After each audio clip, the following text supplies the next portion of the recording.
occasional digestive issues. It's the #1 doctor-recommended brand. So when you feel the signs, it's time to try Align. Align Probiotic. These statements have not been evaluated by the Food and Drug Administration. This product is not intended to diagnose, treat, cure, or prevent any disease.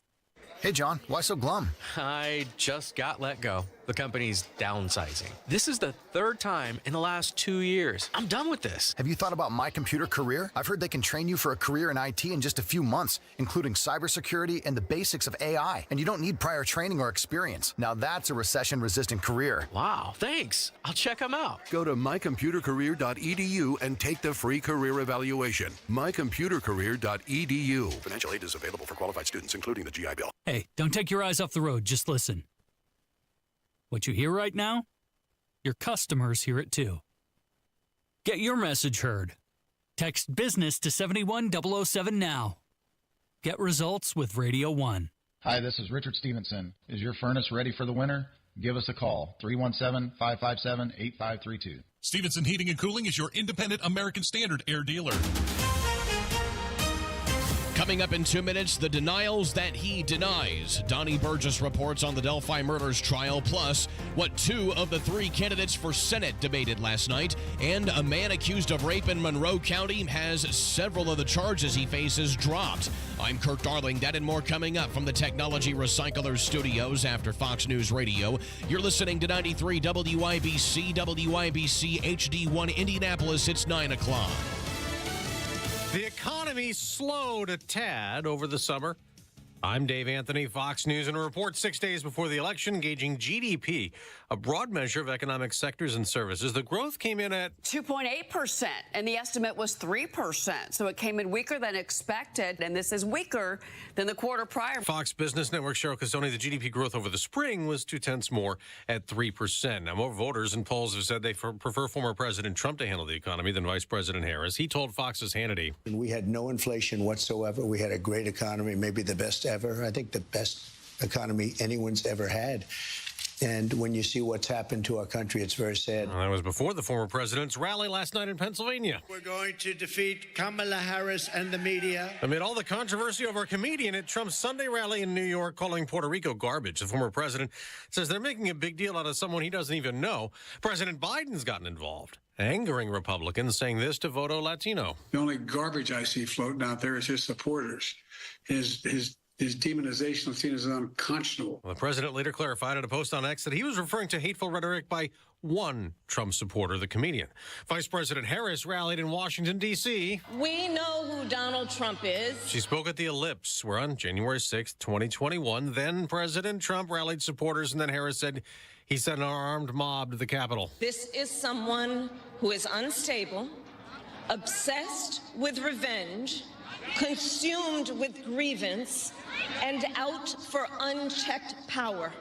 Today, both Trump and Harris will campaign in North Carolina and then have dueling rallies at about the same time in Wisconsin. The vice president will also go to Pennsylvania. All of those are considered toss-up states in the election 6 days away. And the early voting numbers show that more than 52 million Americans have already cast ballots. America's listening to Fox News. 93 WIBC Mobile News. On the level, on the go.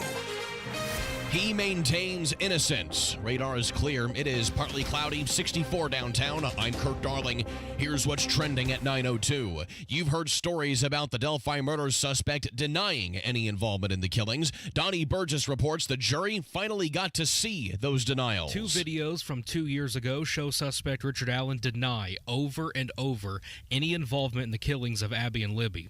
Allen repeatedly told police they had nothing on him, and he had no idea how any cartridge of his could possibly be in the woods with the bodies. State Police Lieutenant Jerry Holman lied to Allen, saying he could prove he was bridge guy, and that set off a profane argument between the 2 men, which ended with Allen's arrest. The state is expected to play confession tapes this week. Donnie Burgess, 93 WIBC Mobile News. There was a debate between two of the three candidates for U.S. Senate on Tuesday on the subject of inflation. Democrat Valerie McRae doubled down, saying that it hasn't been as bad as you've been led to believe. The Biden administration did a very good job of keeping inflation in check after what we went through with COVID. Libertarian Andrew Horning believes the problem is with the Federal Reserve and proposed doing away with it altogether. Republican Jim Banks opted out of the debate. A precinct committee man in Madison County is now facing charges for theft and destroying or misplacing ballots. State police believe Larry Savage was helping test out a ballot card voting system in early October, during which the test, he said that he had been taken several ballots, which were later found in his car. A judge in Monroe County is dropping most of the charges against an Indiana University student. Noah Agar was facing 5 counts of rape after being accused of raping 2 women in 1 week, causing him to be banned from the Bloomington campus. He's still facing 1 rape charge. The Butler Bulldogs begin their season on the hardwood tonight in their only exhibition game against Illinois Wesleyan. We've got to play like grown men this year, and we're longer. We're bigger at positions on the wings, at the guard. Head coach Thad Matta tip-off tonight at 7:30. Traffic on the 5s, Matt Baer. Inbound 69 stop-and-go traffic still from 116th Street to 465. Northbound 465 stop-and-go from Penn Pike up to 75th. Inbound 70 slows after Shadeline Avenue into the North Split. Traffic sponsored by AutoZone. Get in the zone. What makes AutoZone America's #1 battery destination? Because they offer free battery testing and charging and reliable replacement batteries. And they've always got your battery solution. Get in the zone, AutoZone. I'm Matt Baer on the 5s at WIBC Traffic. Hoosiers need a fighter to protect our jobs and our values. I'm Todd Rokita, your Attorney General. I fight for you, and together we win. Suing Biden because he's opened the border to illegals who are killing us, harming our kids, and driving up our taxes. Stopping federal bureaucrats who kill jobs and jack up our electricity prices with their failed Green New Deal that does nothing for our air and water. Keeping criminals behind bars where they belong. Recovering millions of dollars from welfare theft, fraud, and from opioid drug manufacturers, all to protect your health and your tax dollars. Creating the Parents' Bill of Rights so you can protect our kids from those trying to corrupt them while you're at work. Successfully keeping boys from competing in girls' sports and defending, of course, our pro-life values. And the Gun Owners' Bill of Rights so you can defend yourself and your family. I'm Todd Rokita, and with your vote this November, we'll keep fighting and winning together. Paid for by the Todd Rokita Election Committee. This hour on 93 WIBC is powered by Stevenson Heating and Cooling, your independent American Standard air dealer in Mooresville. The forecast from the American Standard Heating Weather Center. Mostly sunny, warm, and windy near record highs today, 81 for this afternoon. Tonight, mostly cloudy, breezy, and mild, a low of 65. I'm Wish TV Storm Track 8 meteorologist Marcus Bailey for 93 WIBC. Partly cloudy, 63 on Monument Circle. I'm Kurt Darling on the level, on the go, and on WIBC.com. You're listening to Rob Kendall. When we talk about sending money somewhere, we're talking about printing the money because we have no money. And Casey Daniels. My government would never lie to me, would they? On 93 WIBC. Well, good morning. It is Wednesday, October 30th. It's 6 minutes after 9. You're listening to Kendall and Casey on 93 WIBC. So let's start off with a question today, shall we? Rob, how are you identifying this morning? Are you a clinger? Are you deplorable? Are you a Nazi? Maybe you're garbage today. That's what your president called you yesterday. Joe Biden and the Democrats, they absolutely hate you. And look, you don't have to like Republicans. You know, I leave a lot of my ballot blank. But if you are voting for Democrats, any Democrat, you're voting for people who absolutely hate your guts. I mean, it is just...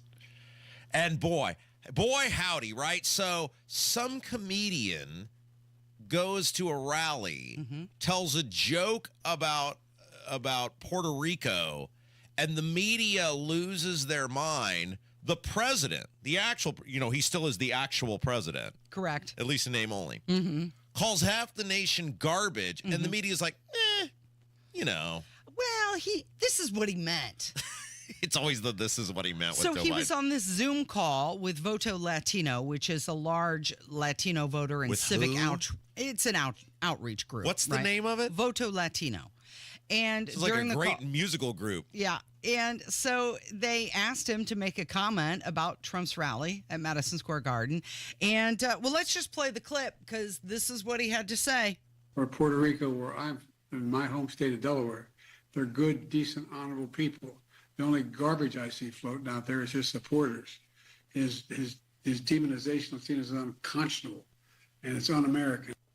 So what the quote was, the only garbage I see floating out there was his supporters. Correct. Seems pretty cut and dry. Yeah, except now they have backtracked and they're trying to change the transcript, the White House transcript, adding this apostrophe S. So that's not what he meant. You don't understand. You don't understand Biden Can language. you just play that again? I mean, it seems pretty cut and dry. Or Puerto Rico, where I'm in my home state of Delaware, they're good, decent, honorable people. The only garbage I see floating out there is his supporters. I think that's pretty cut. His supporters. Mm-hmm. Yeah, it seems pretty. He's talking about Trump supportters. Yeah, that's right. Yeah. I mean, and it's not, again, you've been a deplorable, you've been a Nazi, you've been a fascist, you've been, well, now you're garbage. Mm-hmm. I mean, like, how many times do I have to tell you? It's every election cycle, you're something. It's some new name. And again, I love the fact that a comedian told a joke at a rally and the media, oh my gosh, the racism at the Trump rally is going to cost him the election. People are up in arms over this. The actual president calls half the country garbage and they go, that isn't going to have any impact on anything. You know, the deplorable comment was bad enough, but here's the difference. Hillary Clinton was not the president when she said that. This guy is the president. He is supposed to represent all of us, but he thinks that half of us are garbage. So you know what I think of him, Rob? Whoa, Woody. Go on, yes. You've got a young child and she's still in diapers, and you throw that in the diaper genie, and then eventually you have to go and empty the diaper genie, and you're like, woo, my wife has to do that when that hits you in the face, or maybe you've got your trash can in the kitchen and you put some food scraps in there and it's been a day or two since you emptied it, and you're like, whoa, that is some hot garbage right there. Trash can full of food. You know what? Joe Biden is a garbage husband, a garbage father, a garbage senator, and a garbage president. You know what? Let's talk about it. Handling of the Afghanistan withdrawal, garbage. Immigration policy and his management of the border, garbage. Inflation and his mismanagement of the economy, garbage. His idea to forgive student loans for everybody who didn't actually save or pay for it, garbage. His energy policy, the gas prices that we've endured under his presidency, garbage. His mandatory COVID vaccines, garbage. His handling of crime and law enforcement across the country, garbage. The extra spending to Ukraine, garbage. You want me to keep going? I'm loving this. All of the allegations and scandals surrounding his son, garbage. His mental acuity, garbage. Go, Casey. Go. Come on. Casey. And he's calling us garbage. You're garbage. Casey has been inhabited by Rob Kendall today. It's off the rails with Casey Daniels. Woo. Okay, so Donald Trump was at a rally when this came out, and I believe it was Marco Rubio who announced it to the crowd there, like, do you guys know what just happened? So let's get Donald Trump's reaction to this. So you have, remember Hillary, she said deplorable? And then she said irredeemable, right? But she said deplorable. That didn't work out. Garbage, I think, is worse, right? Kamala, there's a meme that I saw of it's Kamala and Biden standing next to each other. I don't know where this photo was taken, but they have these perplexed looks on their face, and the caption is like, he just called half the nation garbage. Mm-hmm. Yep. Mm-hmm. I mean, Joe Biden, there's no way it just accidentally keeps happening where whenever she gets a little bit of momentum on her side, he just, remember that she had it rolling for a while and he goes and puts the Trump hat on. Mm-hmm. It's like every single time she gets a little bit of Do you think that he's actively trying to undermine her? A little revenge going on there? Totally. Because she's having this big final rally in D.C., and it's supposed to be this big exclamation point for the end of her campaign, and he's like, nah. I want some attention. Oh, no, totally. You're garbage. He knows exactly what he's doing. I mean, I don't think he always knows what he's doing, but I think when he does, there's no way accidentally. Every single time she gets something going in her direction, he just takes it away from her. Okay, so you said you think he knows what he's doing. I don't know. I got to question that because he was in Baltimore talking about the money that he's sending that way to rebuild the bridges, and he can't get a senator's name right. Senator Chris Von Halen. What the hell's his name? He's new. Chris and I have been doing this for so many years now, it's getting old. Or at least I'm getting old. Chris isn't getting old. But which one is it? He said he's new. He's been there since 2003. And then in his own statement, he says, we've been doing this a long time together. Which one is it? It's Van Hollen, correct? Correct. Chris Van Hollen. See, I know the guy's from another state half the country over, and I'm like, yeah, his name's Chris Van Hollen. Why? Because anyone with a basic knowledge of civics should know who the U.S. senators are, much less the 100 most powerful people in the country, much less, like the president of the United States from his home state. Now they're trying to say, oh, he's got a stutter. That's what it was. It was a stutter.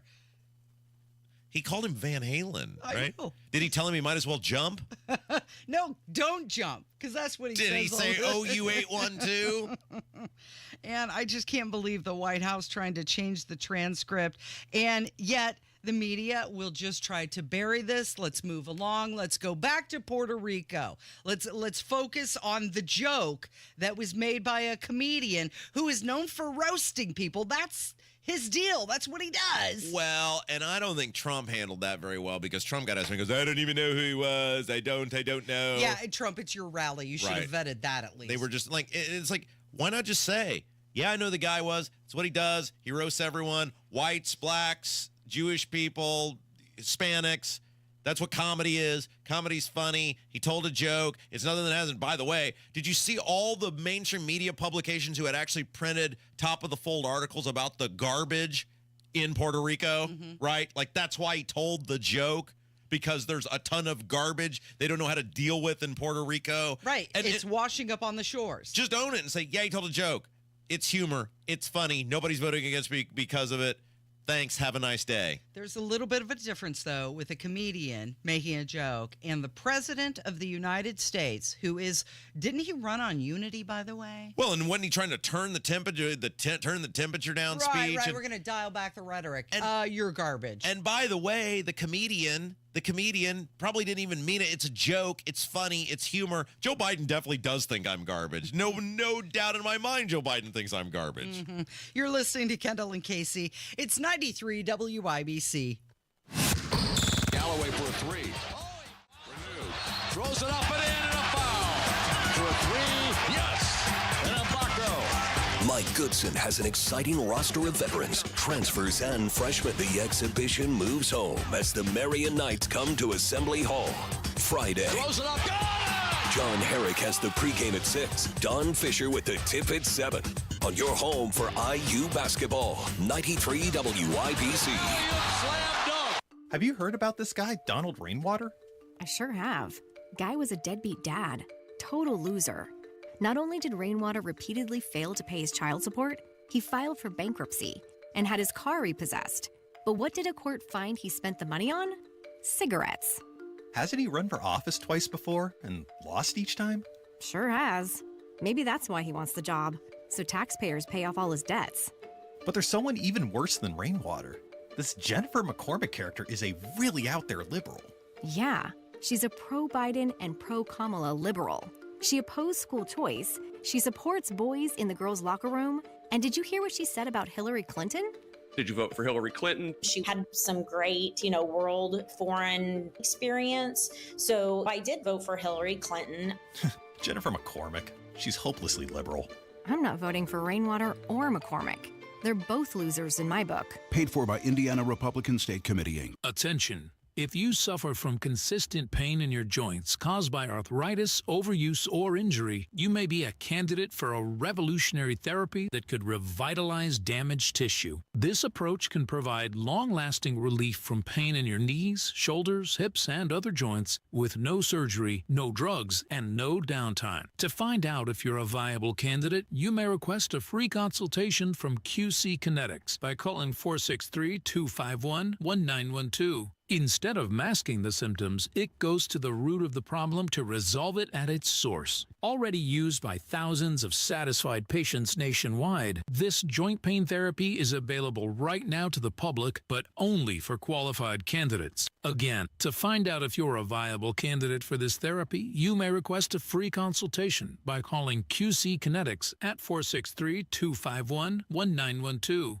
That's 463-251-1912. Guy Relford here. Time again for the Indy 1500 Gun and Knife Show this coming weekend at the State Fairgrounds, Friday, Saturday, and Sunday. There's never been a more important time to exercise our rights as true Americans. It's the Indy 1500 Gun and Knife Show. See the best in sporting, hunting, and personal protection gear, plus great displays of Americana. Come see us this weekend at the Indy 1500 Gun and Knife Show, Friday 2 to 7, Saturday 9 to 6, and Sunday 9 to 4. It's the Indy 1500 Gun and Knife Show. See you there. Joyner Homes has been building truly custom homes in Central Indiana for 18 years. They can build anywhere that you can bring a builder or on your own private lot. They make it easy to build your dream home with an in-house team of architecture and design specialists. First step, visit joynerhomes.com. Check out floor plans, pricing, locations. You can even start from scratch. The design studio is where you pick out all the fun stuff, all the coolest stuff in one spot. And they're with you every step to ensure you stay on budget. That's joynerhomes.com.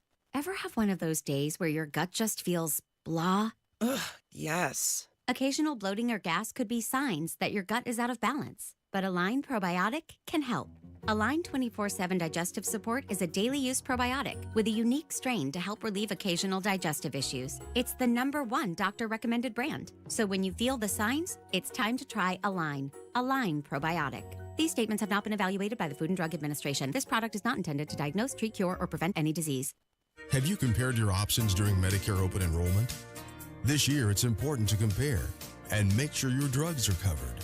Open enrollment ends December 7th. Visit Medicare.gov. Paid for by the U.S. Department of Health and Human Services. Hi, this is Richard Stevenson, reminding you we give free second opinions. Call us at 317-557-8532. Stevenson Heating and Cooling is your independent American Standard air dealer. Hey, can I make a point real quick? Yeah. And then we'll get into whatever the topic of the segment is. Sure. You know, I love our YouTube chat. You can watch us on the YouTube feed. Now, I don't check it the whole show, but every so often I'll check it. And you just put Kendall and Casey in your YouTube search bar. You can watch the show you're hearing on your radio. And there are some very passionate people who hate my guts, who spend their whole 3 hours in the YouTube chat every single day. Yeah. And they just type and type and type and type and type. And some guy in the YouTube chat is like, because last segment we were talking about Biden calling the nation garbage. Yeah. Half the nation Half the garbage. nation. I don't want to overshoot the moon here. But Right. Somebody goes, Rob, the way it sounds in this chat most of the time, half your listeners think you're garbage too. Let me make something as abundantly specific as I can. Casey, did you know we're number one? Yes. Number one. Do you know how many listeners you have to be number one and how long they have to listen? The 10 people who waste 3 hours a day telling me how much I suck in the YouTube chat do nothing other than contribute to my bonus. That's true. it. You all count the same. It doesn't matter to me. Great. I'm glad you're there. Sticks and stones may break my bones, but words will never hurt me. And your words, if you're here for 3 hours a day, every day, do nothing other than get me paid. So keep it up. That's kind of like the hate mail, our #1 fan that we aired yesterday. We don't always give him time, but he calls every day and he listens all day to hang on every word we say so he can try and pick it apart. Thank you. Like these people have been I've been here I've been at here 7 years now, and these people always think that saying something derogatory about me. Look, Casey will back me up on this because she sees the private side of me. I feed off of this. I know, it's so weird sometimes. I draw strength from hate. Like it does not bother me. I know you people think that it's in some way you're harming me. Let me be as specific as I possibly can. Whether you listen because you love me or whether you listen because you hate me, it does not matter in terms of me getting paid at the end of each month, right? So thank you. Keep it up. Tell me how much I suck.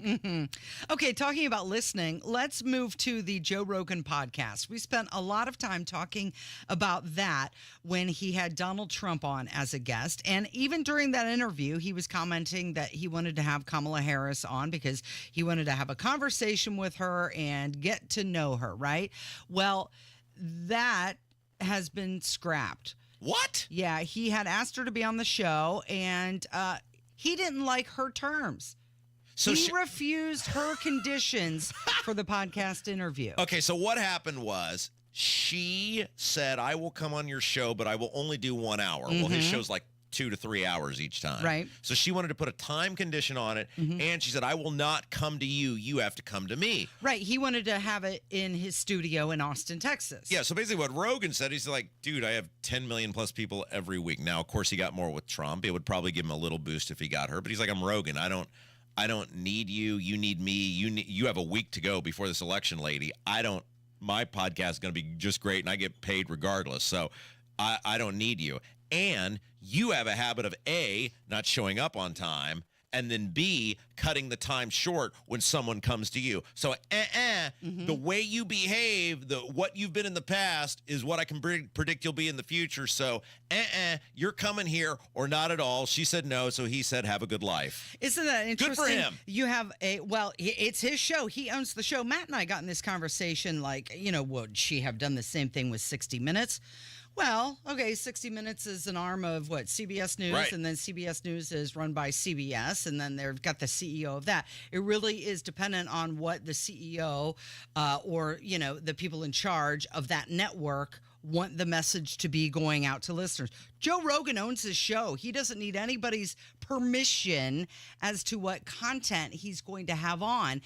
They're also an arm of her campaign. CBS News is also actively invested in her winning. Clearly. So isn't it interesting that you have a podcaster determining whether she'll be on his show or not under his terms? Well, look, why not? We're in a new frontier, and the reality is these podcaster guys are having every bit the sway with the voters that people clearly need in their little pockets, in their little universe, as the mainstream networks. Look, most people who are watching 60 Minutes already made up their mind a long time ago, or Meet the Press or whatever. They're super engaged people. Go where the undecideds are. Go where the non-voters are, because that's free real estate if you can convince them to go with you and go to the polls. And Rogan recognized that. He's like, I sleep on a pile of money every single night. What do I care whether you're on my show or not? So the Donald Trump episode, that 3-hour conversation, has hit over 37 million views on YouTube.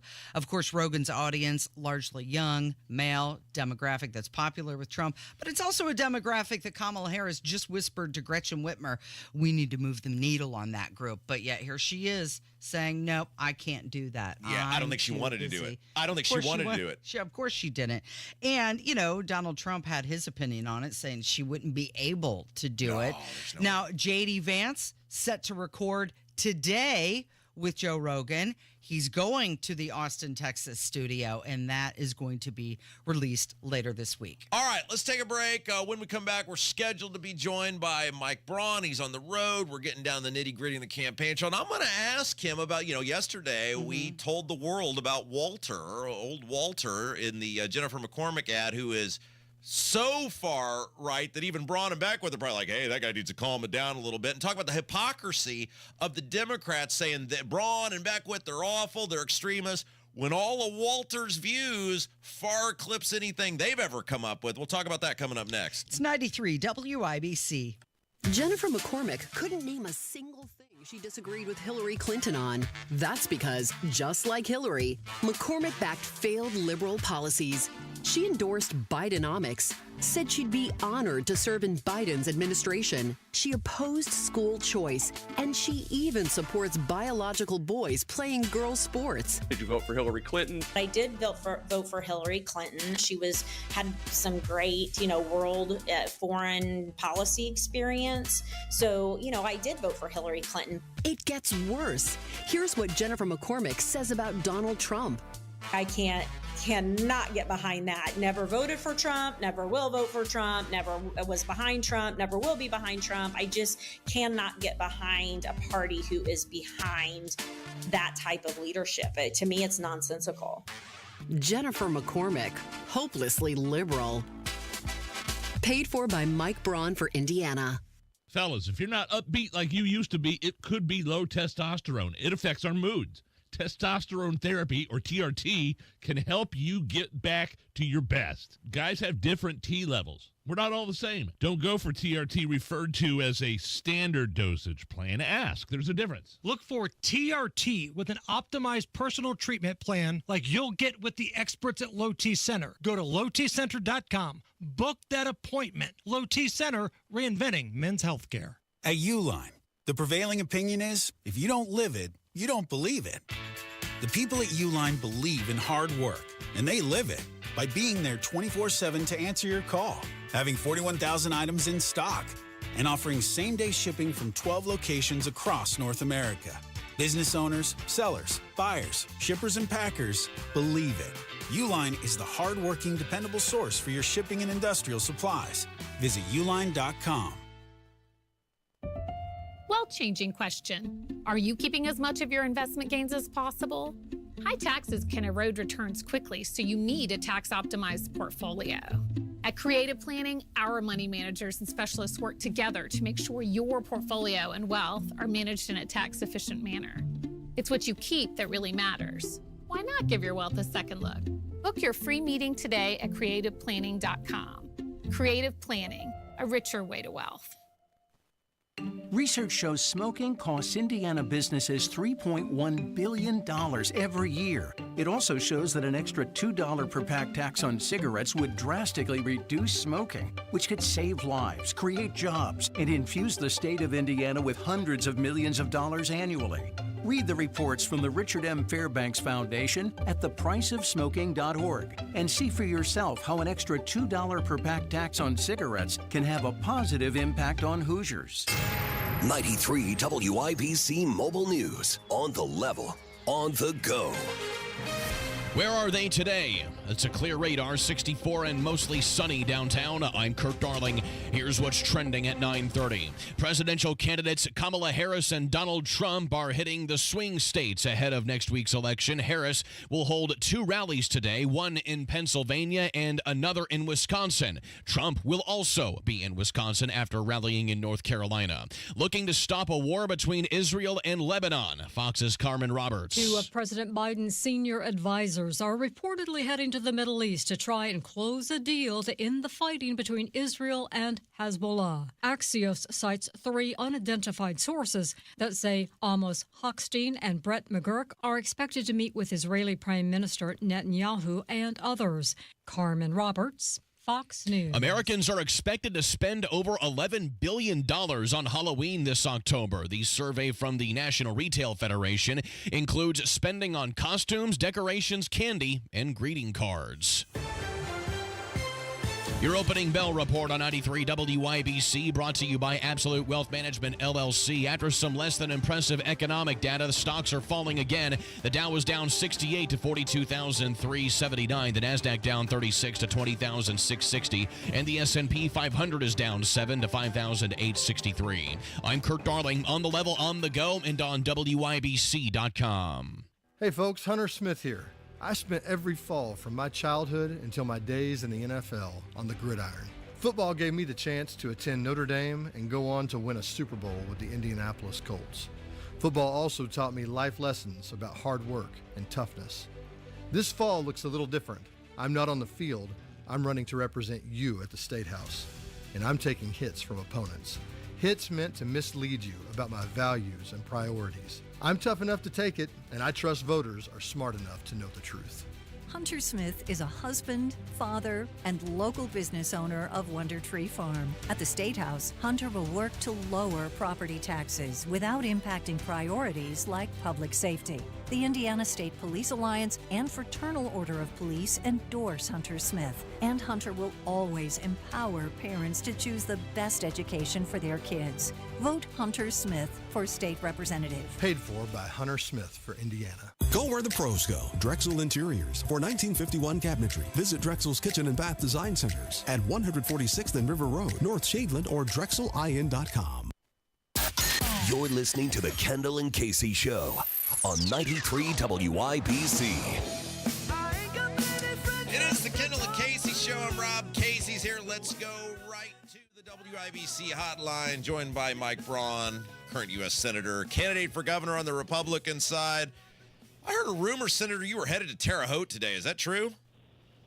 Well, I'm headed up to Indy later today and then back home and all around the state through late Saturday. We do the third weekend of our bus tour, and we're going to then be in Terre Haute and go down to Evansville, hit a bunch of places, Vincennes, down in the southwest part of the state. All right, so we did spend some time yesterday on this guy, Walter, who Jennifer McCormick put out as this common sense, level-headed Republican on her statewide TV ad. He's ripping on you because you support Indiana's abortion law. He's ripping on Micah Beckwith because he doesn't want books with sexual content in the children's section. And we, said, man, nobody's ever looked into this guy. So we look into him, and he has these views that make you and Micah look like the two most moderate people in the world. And we said it just shows the hypocrisy of Jennifer McCormick and the Democrats, that they don't actually care about the things they care about. They don't actually care about extremism. They'll use anybody if they think it'll help them get votes, and this guy is a perfect example of that. Well, sounds like a recruit to me. And did I hear correctly yesterday that he's donated to Act Blue? Yes. Yeah. He supported Joe Donnelly when you ran against Joe Donnelly. I mean, he must have something against a Main Street business owner that's a normal conservative, because it's hard to tell where he's really coming from. But I think it gets at what they will do. I'll never forget once I won the Senate primary. Hell, that was $30 million dumped in on me. There was grew up in Mayberry, RFT. They hired some guy that looked like a truck driver, referred to things, had a wrecked semi in the picture.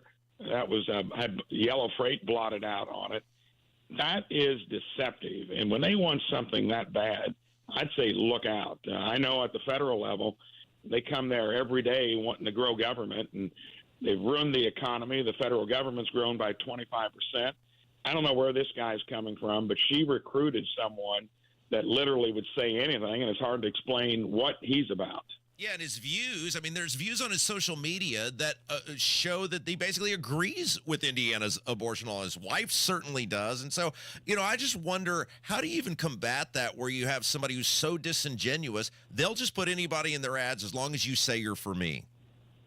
Well, I think you could see during the debates and other things, look at the amount of times from that perch of moral superiority, they refer to their opposition as extremists, racists, fascists. They'll go and say anything. I lived through it for 5 months when I had to beat back Soros and Schumer, and sooner or later, that stuff becomes ridiculous. You get caught. Thank goodness you flushed him out. That shows you to what extent they'll go to actually try to win something or hold on to power. What do you think about the president of the United States calling half of the population garbage last night? Well, that is a gift of the same magnitude, if not greater, than when Hillary called us all deplorable. So it's amazing how one miscue like that, it wasn't a Freudian slip, it was a real kind of feeling of the moment. I don't think that came from, I don't know where his consciousness would be all the time, but it came out, and I think that's indicative, again, of your standard Democrat, especially at the national level, that is thinking it, and he just happened to say it. Mike Braun is our guest on the campaign trail today. So the media desperately wants this race to be close. They are just openly cheerleading for Jennifer McCormick. They're writing hit pieces about you guys. But here's the thing. You look at the early voting numbers, and it's something like 56% of people casting ballots are Republican primary voters, and that's really good for early voting. I just don't think this race is shaped up as the media said they wanted it to be. How are you feeling about the condition of the race? Any foundation they had for a close race was due to one reason. It was when they lifted Biden off the ticket in that moment of democracy, inserted Kamala. We've had a full look at Kamala and Tim Walz. They are not the leaders of the free world. So Trump's lead was compressed down to 7 or 8 points from 14. All of us down ballot were in high single digits, got put close to the margin of error. Now it's all bounced back the other way. They know it. If it was really as close as they say it is, there would be tons of that Democratic national money coming into the race. They basically threw her a lifeline because even their polling shows that it's moving in the right direction. But that was the reason for it. That cloud of euphoria is starting to dissipate completely, and that's what caused it in the first place. One of the things we've talked a lot about, though, Mike, is the importance of you not only winning, but winning with a clear majority. Because, and this is one of the things that I've been really impressed by, you said it's not enough for me to win. I need to drive my agenda, the agenda that obviously centers around property tax reform. And I think that's what people need to know is for you, it's not just about winning, it's winning with clear majorities so you can tell the General Assembly, hey, this is what the people want. No doubt about it. And the other factor that's complicated it somewhat is there's been a lingering protest vote from the last election among libertarians. And, I mean, that's a protest vote.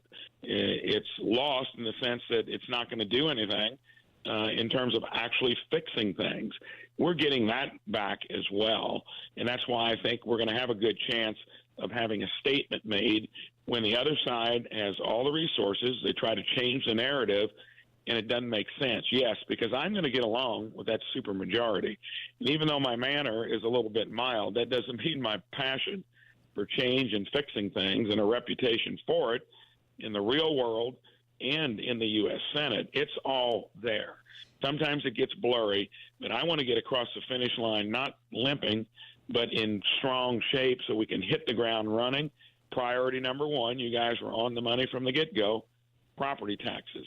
And she's obviously not sold anything other than she's going to do something with common sense and then immediately kind of qualifies it by what is it going to be. I didn't hear any real restrictions on property taxes. I heard mostly a statement of not robbing resources from local governments and school districts. I don't want to do that either, but she didn't have a plan in terms of how to actually put a lid on them. And those are the kinds of things that if you win with authority, I'm going to get along with the legislature. We're going to tackle high health care costs. We're going to get workforce education aligned, and I'm going to do it entrepreneurially and conservatively. It's been Senator Mike Braun is on the WIBC hotline, and it's being rumored that the governor of Kentucky, Andy Beshear, is going to be coming up to Indiana to stump for Jennifer McCormick. And I'm wondering, does that help you when you're on the Freedom and Opportunity bus tour to have other representatives from other states come in and speak on your behalf, or would you just rather do it yourself? Hey, if they're bringing in a Democratic governor, just like they did Obama in the Donnelly race, that was a help. And where he came in was up in the Northwest, where that's the one congressional district that from 6 years ago, we've got a real good chance. We're within striking distance of winning the first congressional district, or we're going to be very close, where that's hardly ever been the case. Over 90-some years, we haven't had a representative from the Republican side in 94 years up there. I think Randy Niemeyer's going to get real close. So when they bring folks in from out of state, that shows they are hurting. And back then, that was late in the election. I ended up beating Donnelly by 6 points. I think we got a chance to do better than that here, even though we did have that rainwater protest vote. I think we're taking care of that. She is a carbon copy of Biden, and Harris even said she voted for Hillary Clinton and wanted to work in the Biden-Harris administration. I think we're showing her for what she is.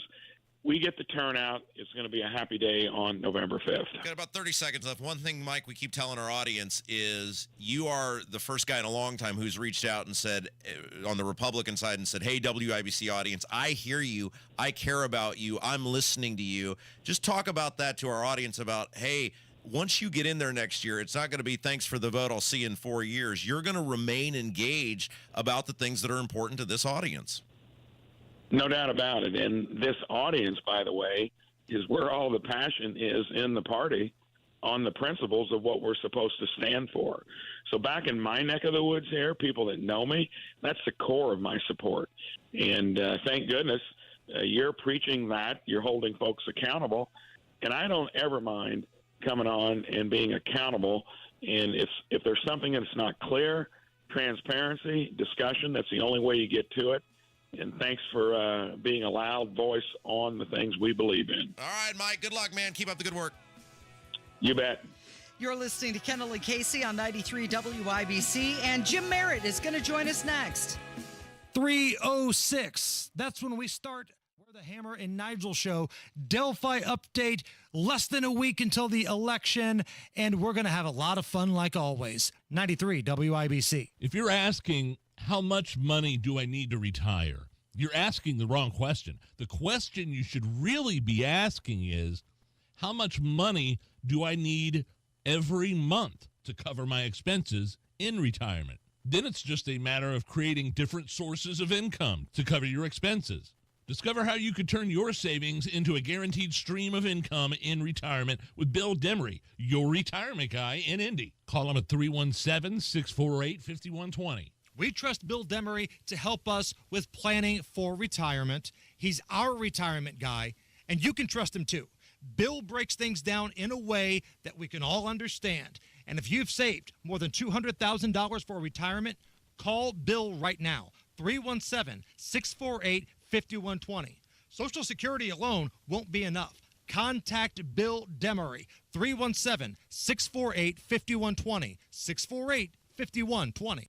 We all hear the radio ads about the IRS. They tell you to be afraid, to be scared, and they try to frighten you into calling. I'm not here to do that. Tax Relief Advocates is different. TRA is here to tell you that if you owe money to the IRS, whether it's $5,000, $50,000, or $500,000, we have a solution. It doesn't matter if you're sitting in your car, at work, or with your kids. No matter where you are, call now. 800-575-9379. Don't lose hope. TRA can eliminate or reduce what you owe to the IRS. Generous programs are now available that can give you a fresh start. Our passion is taxes and helping individuals fix their IRS problems. We have over 1,000 5-star reviews on Google and an A+ with the Better Business Bureau. You don't need to be afraid of the IRS any longer. End your tax nightmare today by visiting us online at TRA.com or call 800-575-9379. That's 800-575-9379. Tax Relief Advocates. Real solutions for real people. Are you in a friendly curb appeal competition with your neighbors? Who wouldn't want to have the home that's the envy of the neighborhood?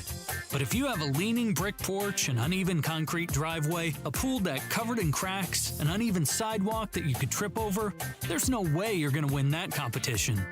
If you don't want to be stuck envying the house across the road, you should bring in the experts from Indiana Foundation Service to come help you out and boost your curb appeal. Indiana Foundation Service Concrete Lifting Solution is here to save the day. You'll not only get the appearance you want, but you'll also keep your family and neighbors safe from tripping hazards. And that's important because everyone in the neighborhood will want to come and take a look. Schedule a free visit with the Indiana Foundation Service team of experts by going to indianafoundation.com today. Indiana Foundation Service. There's a reason they are the trusted local experts. Indiana Foundation Service. Reliability from the ground up. Get in gear with fall savings at Tom Roush Lincoln. Get a brand new 2024 Navigator. Get an incredible $10,000 off plus 0% for 60 months. or get $7,000 off select new 2024 Lincoln Aviators, plus 0% for 60 months. So get some of those fall savings at Tom Roush Lincoln in Fishers. Qualified buyers with approved credit. Not all buyers will qualify. Taxes and dealer fees extra. Stock number L24412. MSRP 104200. Stock number L24208. MSRP 75300. See dealer for complete details. Trans-Siberian Orchestra is making its way back to Gamebridge Fieldhouse on December 19th with an all-new show, The Lost Christmas Eve Tour.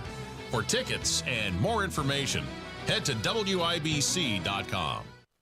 I'll get far away from the hustling crowd and all that rat race noise. 93 WIBC, it is the Kendall and Casey Show. I'm Rob Casey here. We're less than a week away from Election Day here in the state of Indiana. And, well, when we talk elections, a guy who won a whole bunch of them, joining us by phone today on the WIBC hotline, 30 years in the Indiana Senate, the great Jim Merritt. Hello. Good morning, Robert. All right, so we're less than a week away from Election Day, and man, the Democrats, the huffing and the puffing, they really want this governor's race to be super close yet. I haven't seen anything from them showing that it is. I know they have been polling, and if you're not throwing your polling out there, that tells me there's a lot of media hype around this race being super close. I don't see anything that it actually is anywhere closer than 5 to 8 points. Well, Robert, it's a lot like wishing upon a star. It's everything that I've seen, everything that I've heard. It's 5 to 8 points, and the Republican ticket is going to win on Tuesday. Trump, as well as the statewide, the Republican ticket. Yeah, we spent a lot of time yesterday talking about this guy, Walter, that McCormick had in her ad. We found the guy. He's supposedly this common-sense, level-headed Republican. And then you look at his social media posts, and he's so far right, and the language he uses and the disparaging terms he uses. If that had been Micah Beckwith or Mike Braun, they would have demanded they drop off the ticket. And it shows the hypocrisy of Jennifer McCormick that she's willing to use this guy. Oh, as long as you're voting for us, it's okay. It's like them bragging about people voting for Trump and for them. They don't have any core values. They don't actually mean all this stuff. They say these things about people like Micah Beckwith, and then they use people that are way further right than Micah Beckwith. And it just shows people like Jennifer McCormick are just complete shapeshifters. They have no core values. You can't trust them. They'll say or do whatever to get elected. Well, it's kind of emblematic or symbolic, I should say, that this campaign that you and I and Casey have been talking about for a long time has really descended into the mud, and they're not talking about issues. As we know, the cornerstone of the McCormick campaign has been the issue of abortion, which people really, when it comes to their top 5 issues that they care about, it doesn't get a sniff. And what people are concerned about are groceries, gasoline, and really the way of life in Indiana and as well as the United States. And so I think the McCormick campaign really was meandering and did not hit on any issues that really dealt with Senator Braun. And Senator Braun is the candidate. He is the top of the ticket, and they didn't lay a glove on him. Yeah, that's one of the interesting things, right, is that they have tried to make Micah Beckwith the whole campaign, which shows if you're McCormick, you have nothing to offer the state. She almost never talks about what she's going to do. They don't even talk about Braun, which is interesting because he's the guy. Braun's the guy that's going to be making all the decisions. And it's such a weird strategy to me to say our whole campaign is going to be abortion and Micah Beckwith. Yes, and I think Hoosiers are smart. I think they see right through it, and I think I do think that it's a Republican state. It's a red state. Now, I think it's going to be a 52% win for Braun. I don't think it's going to be a rout, but I think the Trump win will be quite large. And so it is competitive, but I think in the end, Mike Braun is the next governor of the state of Indiana. I talked to somebody yesterday who's sort of a political insider, obviously won't name him. You know him. I'll tell you offline who it was. And I was asking him, I said, where do you think this race is at? And this guy kind of said the same thing that you and I have said. if it weren't for Trump, this race might be a lot closer, but it is ludicrous to think Trump is going to win by 20 points or more in Indiana, which he is, and then, 10% of Republican voters at the top of the ticket, or 12%, or whatever that number would end up being, are not going to vote for the Republican candidate for governor? I mean, that's just do logic and math. That doesn't work. It doesn't work, and it's going to be a straight line. What will charge people up is when they get that question about the Secretary of Education, the first part of the ballot, and then all the retention of the judges, because a lot of people want to walk into that poll and strike the Republican box and get out of there. They want to be there brief. Our friend Kyle Babcock waited an hour and a half in Fishers the other day. Yeah. And so, there are a lot of early voting in Republican areas, and I see just a Republican victory on Tuesday. Jim Merritt joining us by phone today. Not Jim's fault. There's a major accident on 465, and look, we find a way to get things done here. And so Jim Merritt joining us by phone today, talking a little bit about the election preview. So there was a U.S. Senate debate last night, and Jim Banks didn't show up. And my theory, Merritt, do you tell me where I'm sure you may think I'm wrong on this. I can't vote for anybody who won't debate. Am I wrong that my theory is if you won't stand on a stage for an hour and tell people how you feel about things that you haven't earned my vote? Am I wrong about that? I don't understand why somebody wouldn't debate. And if you're on the ballot and it's a qualified debate, if you will, like this one, soon to be Senator Banks has his own reasons, and I didn't hear what those reasons were. But as you know, I was on the ballot countless times, and I always was there. If there were two people on a street corner, I'd talk to them. Did you ever campaign with somebody? So, like, McCormick's got, Andy Beshear's that guy's name. He's the governor of Kentucky, and the media is just euphoric that, the governor of Kentucky's coming to campaign with Jennifer. Like, does that make any difference if people are like, the governor of Kentucky's going to be here, I better get to that event? Did you ever do that? Did that make any difference? I don't think it makes any difference. I don't think anybody other than in Kentucky, Indiana, knows who Governor Beshears actually is. And some of them know him from his father, who was in charge years ago, and that doesn't help him in some regards. And so, no, I don't think people campaigning for others, unless it's high profile Nikki Haley going to Pennsylvania to support McCormick in his search for the U.S. Senate win next Tuesday. That was a media event, but all in all, when it comes down to it, no, it's your name on the ballot.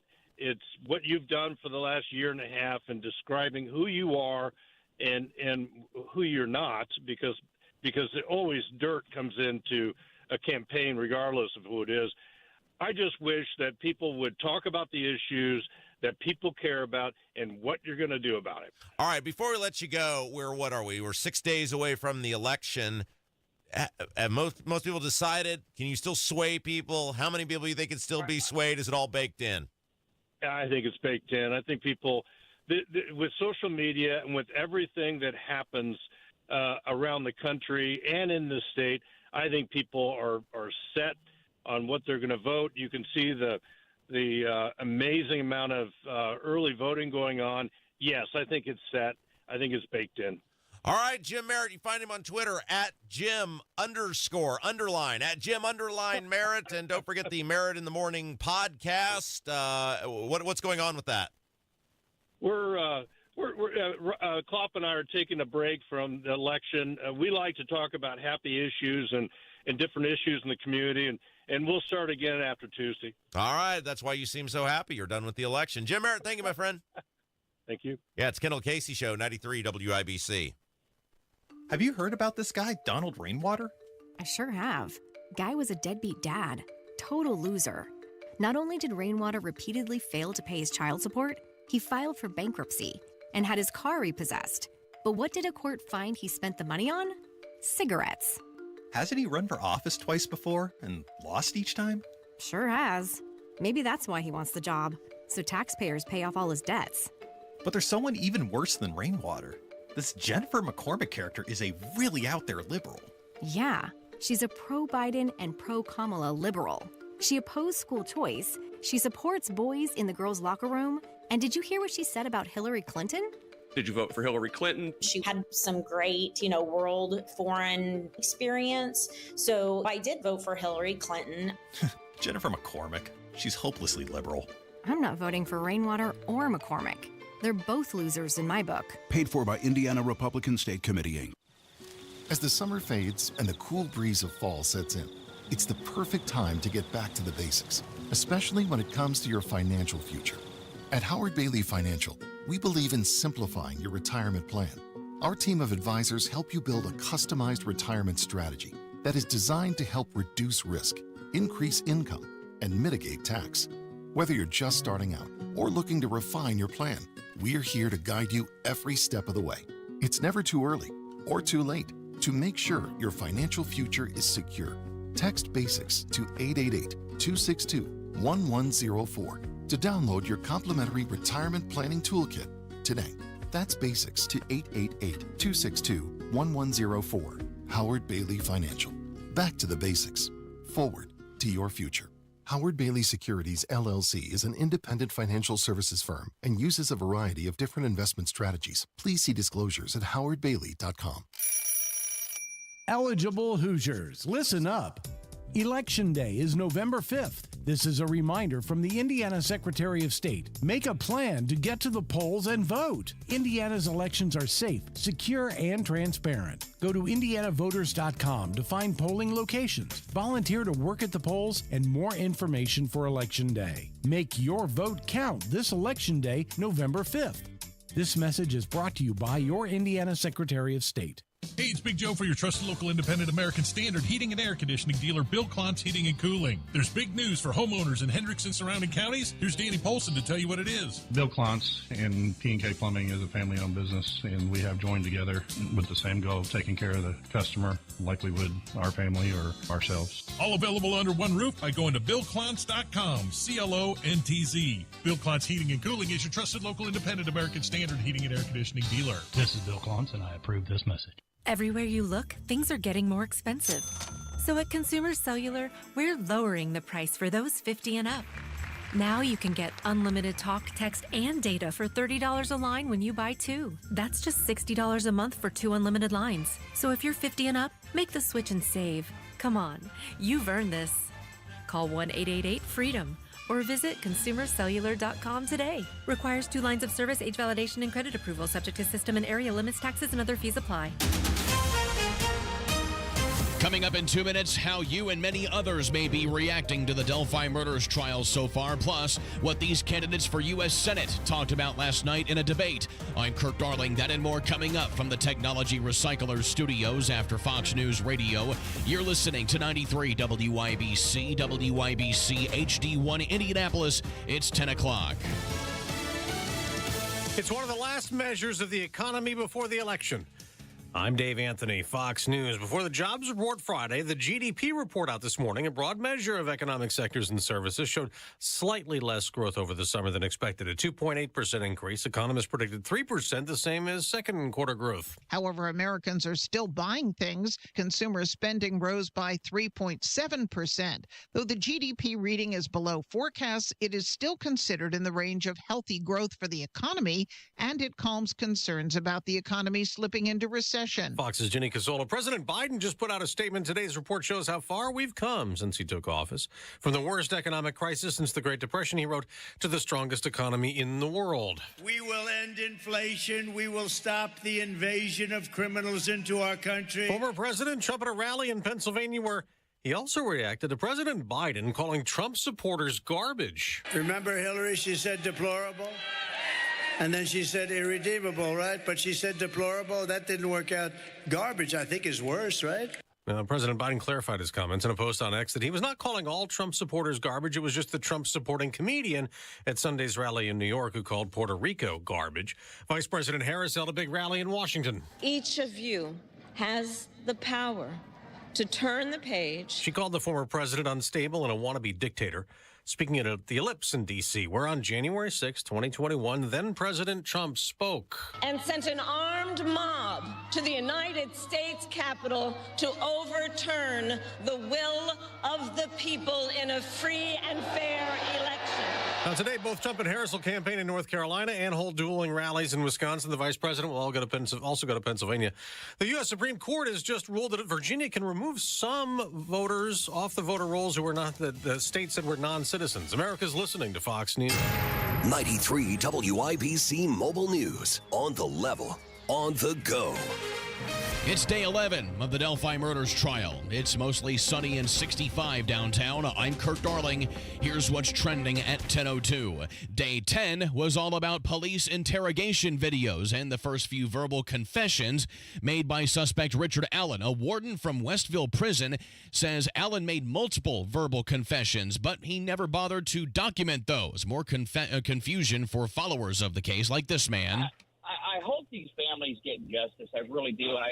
I hope these babies get to sleep in peace one day. Talking to WIBC's Hammer and Nigel, Allen consistently has denied being the killer in those interrogation videos.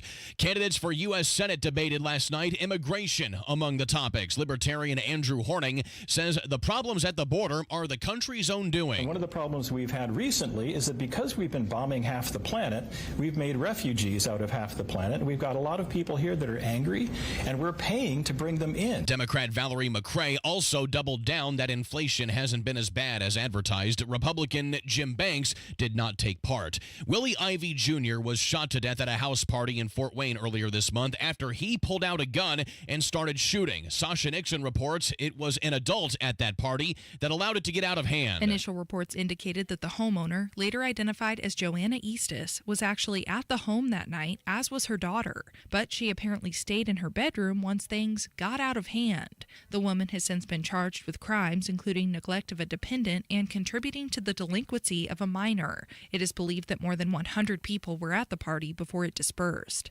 Sasha Nixon, 93, WIBC Mobile News. A 1-3 start to the season for the Indiana Pacers. Not the greatest, but head coach Rick Carlisle says they have time on their side to straighten things out. Yeah, we've got to build on the good things and keep working on, eliminating bad turnovers and rebounding the ball. Carlisle talking to the wake-up call on the Fan. They face the Boston Celtics tonight inside Gainbridge Fieldhouse. I'm Kirk Darling, on the level, on the go, and on WIBC.com.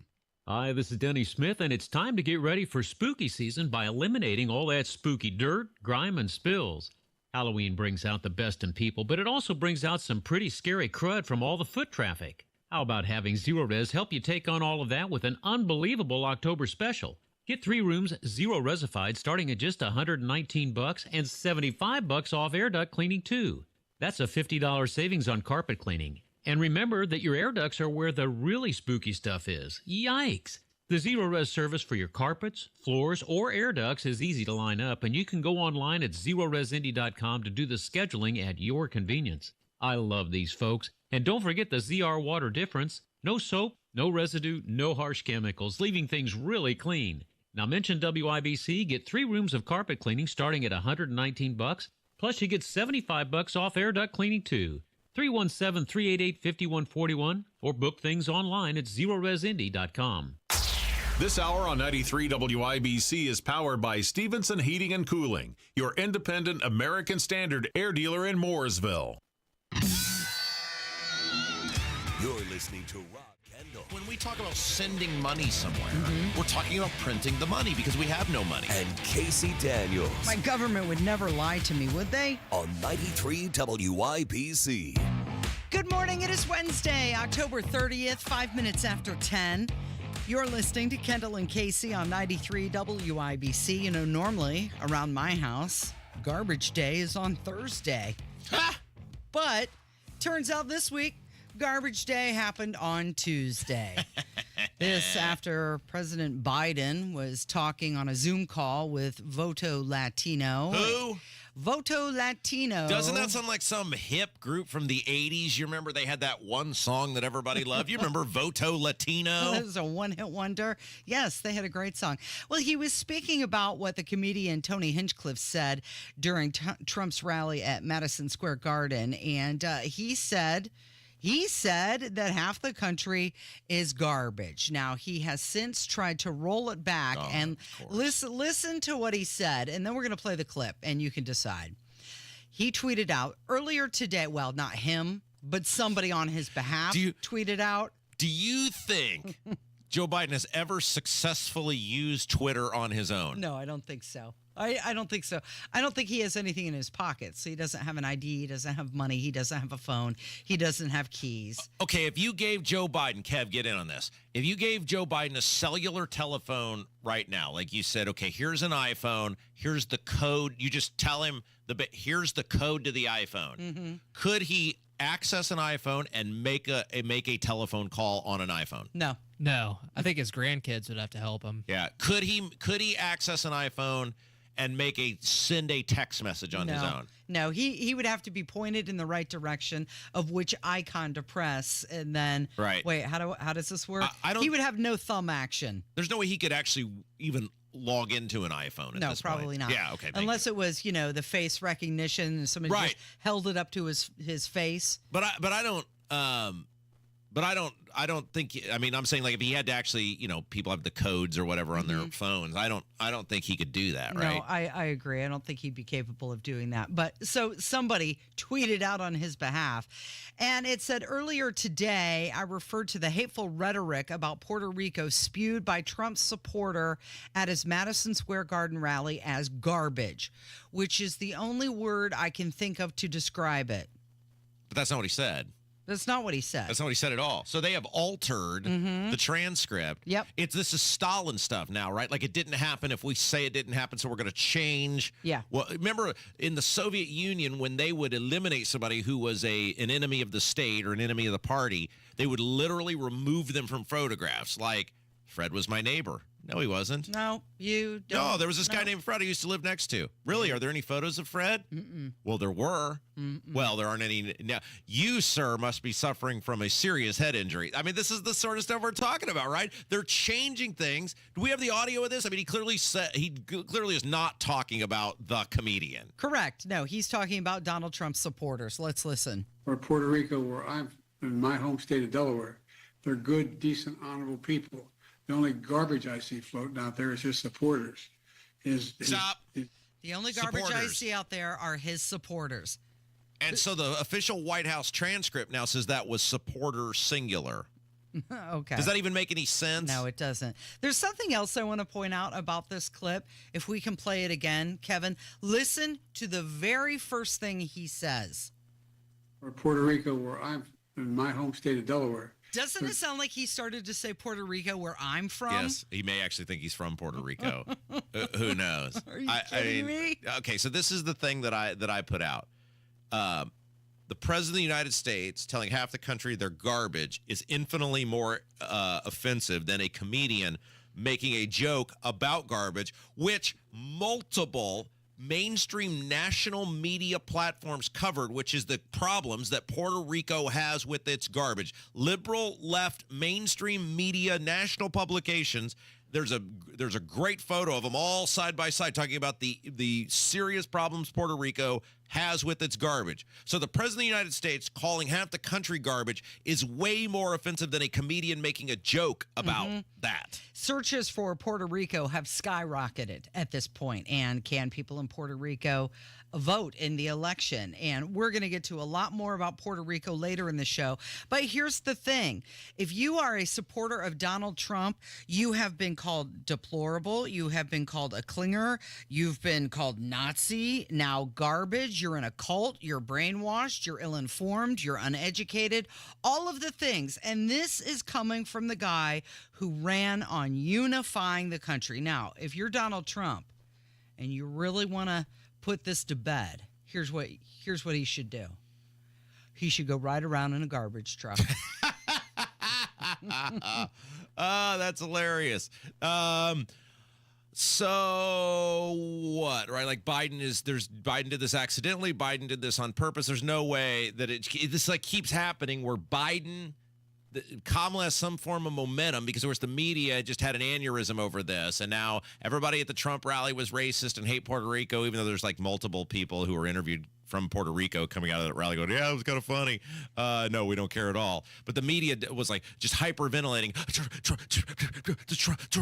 The Trump people, the racist, and there's so many Puerto Rico people in this country, and there's like 1 million registered voters from Puerto Rico, and they're all going to vote against Trump, and they all just happen to live in Pennsylvania if that works out for us, and he's going to lose the election. And then Biden's like, yeah, half the country's garbage. You're garbage. Like, he keeps stealing. It's like when he All put her the thunder, right? Trump hat on when she was surging after the convention or whatever, and he puts the Trump hat on, and it's just like, no way he's doing that accidentally. Okay, so Melania Trump, she made an appearance at that Madison Square Garden rally, and then the next morning she was on Fox and Friends, and here's what she had to say about her husband. It's number 6, Kevin. What would you do, or what would you like to see improved in our country if your husband wins the election next week?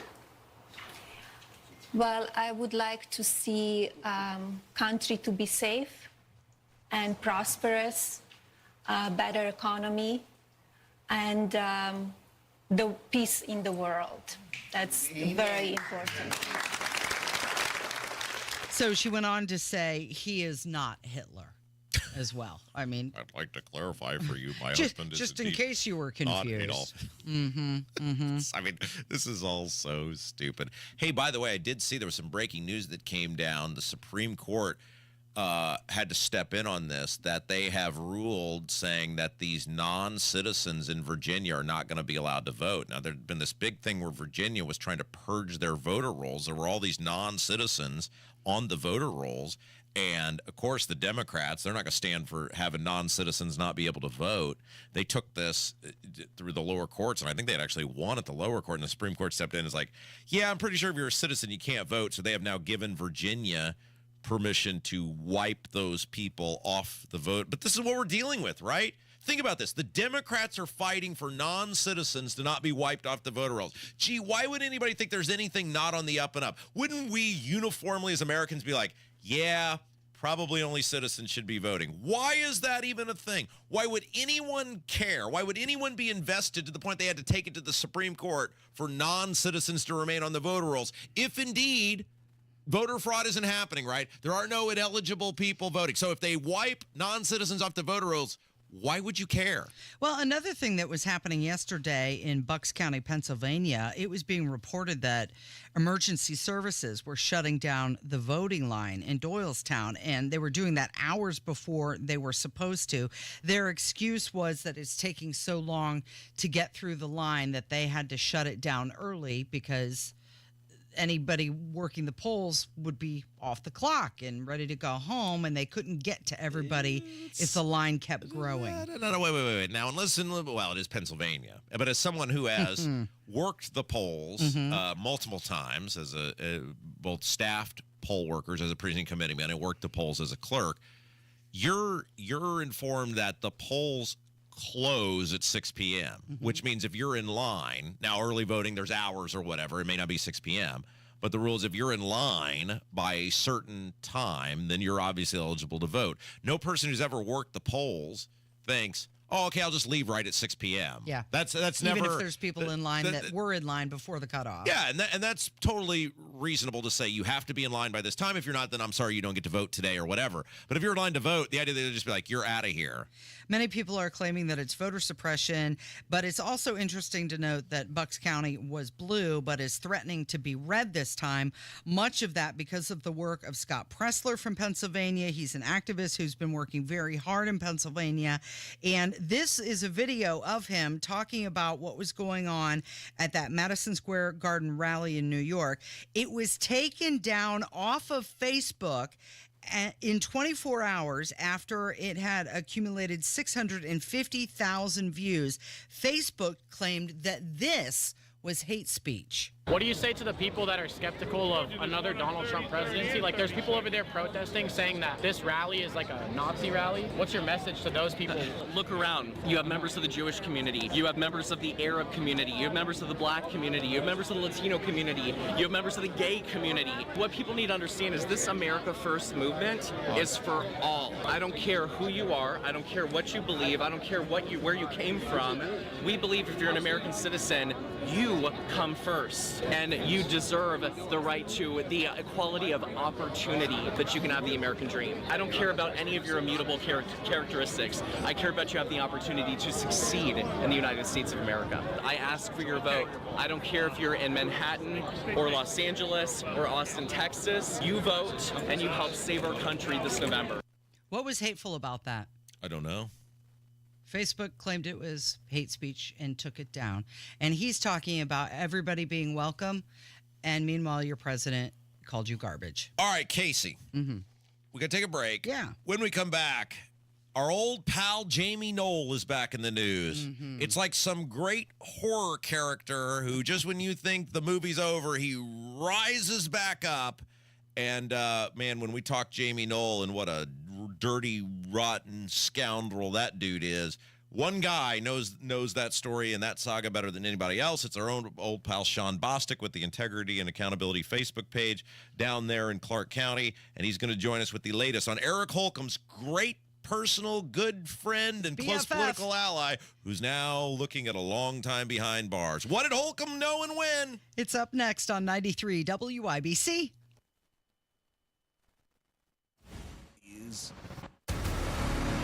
This is it. This is it. Election night 2024. The most important election. Real change. Incredibly pivotal moment. Insight, analysis, opinion. The results. Complete election day coverage. Never been anything like the American people. Drill, baby, drill. Tuesday, November 5th, election night and beyond. So just the beginning. Choose 93 WIBC, your election information station. Jennifer McCormick couldn't name a single thing she disagreed with Hillary Clinton on. That's because, just like Hillary, McCormick backed failed liberal policies. She endorsed Bidenomics, said she'd be honored to serve in Biden's administration. She opposed school choice, and she even supports biological boys playing girls' sports. Did you vote for Hillary Clinton? I did vote for Hillary Clinton. She had some great, world foreign policy experience. So, I did vote for Hillary Clinton. It gets worse. Here's what Jennifer McCormick says about Donald Trump. I cannot get behind that. Never voted for Trump, never will vote for Trump, never was behind Trump, never will be behind Trump. I just cannot get behind a party who is behind that type of leadership. To me, it's nonsensical. Jennifer McCormick, hopelessly liberal. Paid for by Mike Braun for Indiana. As a female gun owner, finding the right store can make all the difference. At Premier Arms, they understand that your journey to self-protection is personal and empowering. So whether you're a seasoned shooter or just starting out, they're there to guide you with respect and understanding. You can trust Premier Arms to take care of you, and they won't make you feel foolish or uninformed. I do. It's Casey Daniels asking you to consider Premier Arms. They're in Brownsburg. You can also find them online at premierarms.com. Their phone number, 317-858-3030. Guy Relford here. Time again for the Indy 1500 Gun and Knife Show this coming weekend at the State Fairgrounds, Friday, Saturday, and Sunday. There's never been a more important time to exercise our rights as true Americans. It's the Indy 1500 Gun and Knife Show. See the best in sporting, hunting, and personal protection gear, plus great displays of Americana. Come see us this weekend at the Indy 1500 Gun and Knife Show, Friday 2 to 7, Saturday 9 to 6, and Sunday 9 to 4. It's the Indy 1500 Gun and Knife Show. See you there. Attorney General Todd Rokita is fighting to protect Hoosiers. That's why the Indiana State Police Alliance has endorsed Todd Rokita for re-election. They know Todd Rokita is protecting our jobs, protecting us from crime, and working to end illegal immigration, always putting Hoosiers first. Attorney General Todd Rokita is fighting to protect Hoosiers. Paid for by the Todd Rokita Election Committee. Go where the pros go. Drexel Interiors for 1951 cabinetry. Visit Drexel's Kitchen and Bath Design Centers at 146th and River Road, North Shadeland, or drexelin.com. I'm gonna find myself a girl who can show me what laughter means. Casey, it's the Halloween season. Yeah. By the way, it's Kendall and Casey show. I'm Rob. Casey's here. And that's the scary movie season. Halloween. We got the Halloween, the This Friday is true. Friday the 13th. You got Nightmare on Elm Street. Yeah, Jason. And one of the things about all these horror movies during Halloween season, just because you get rid of the bad guy, the villain once, it doesn't mean he's done. Right. It doesn't mean he's totally gone away. Okay.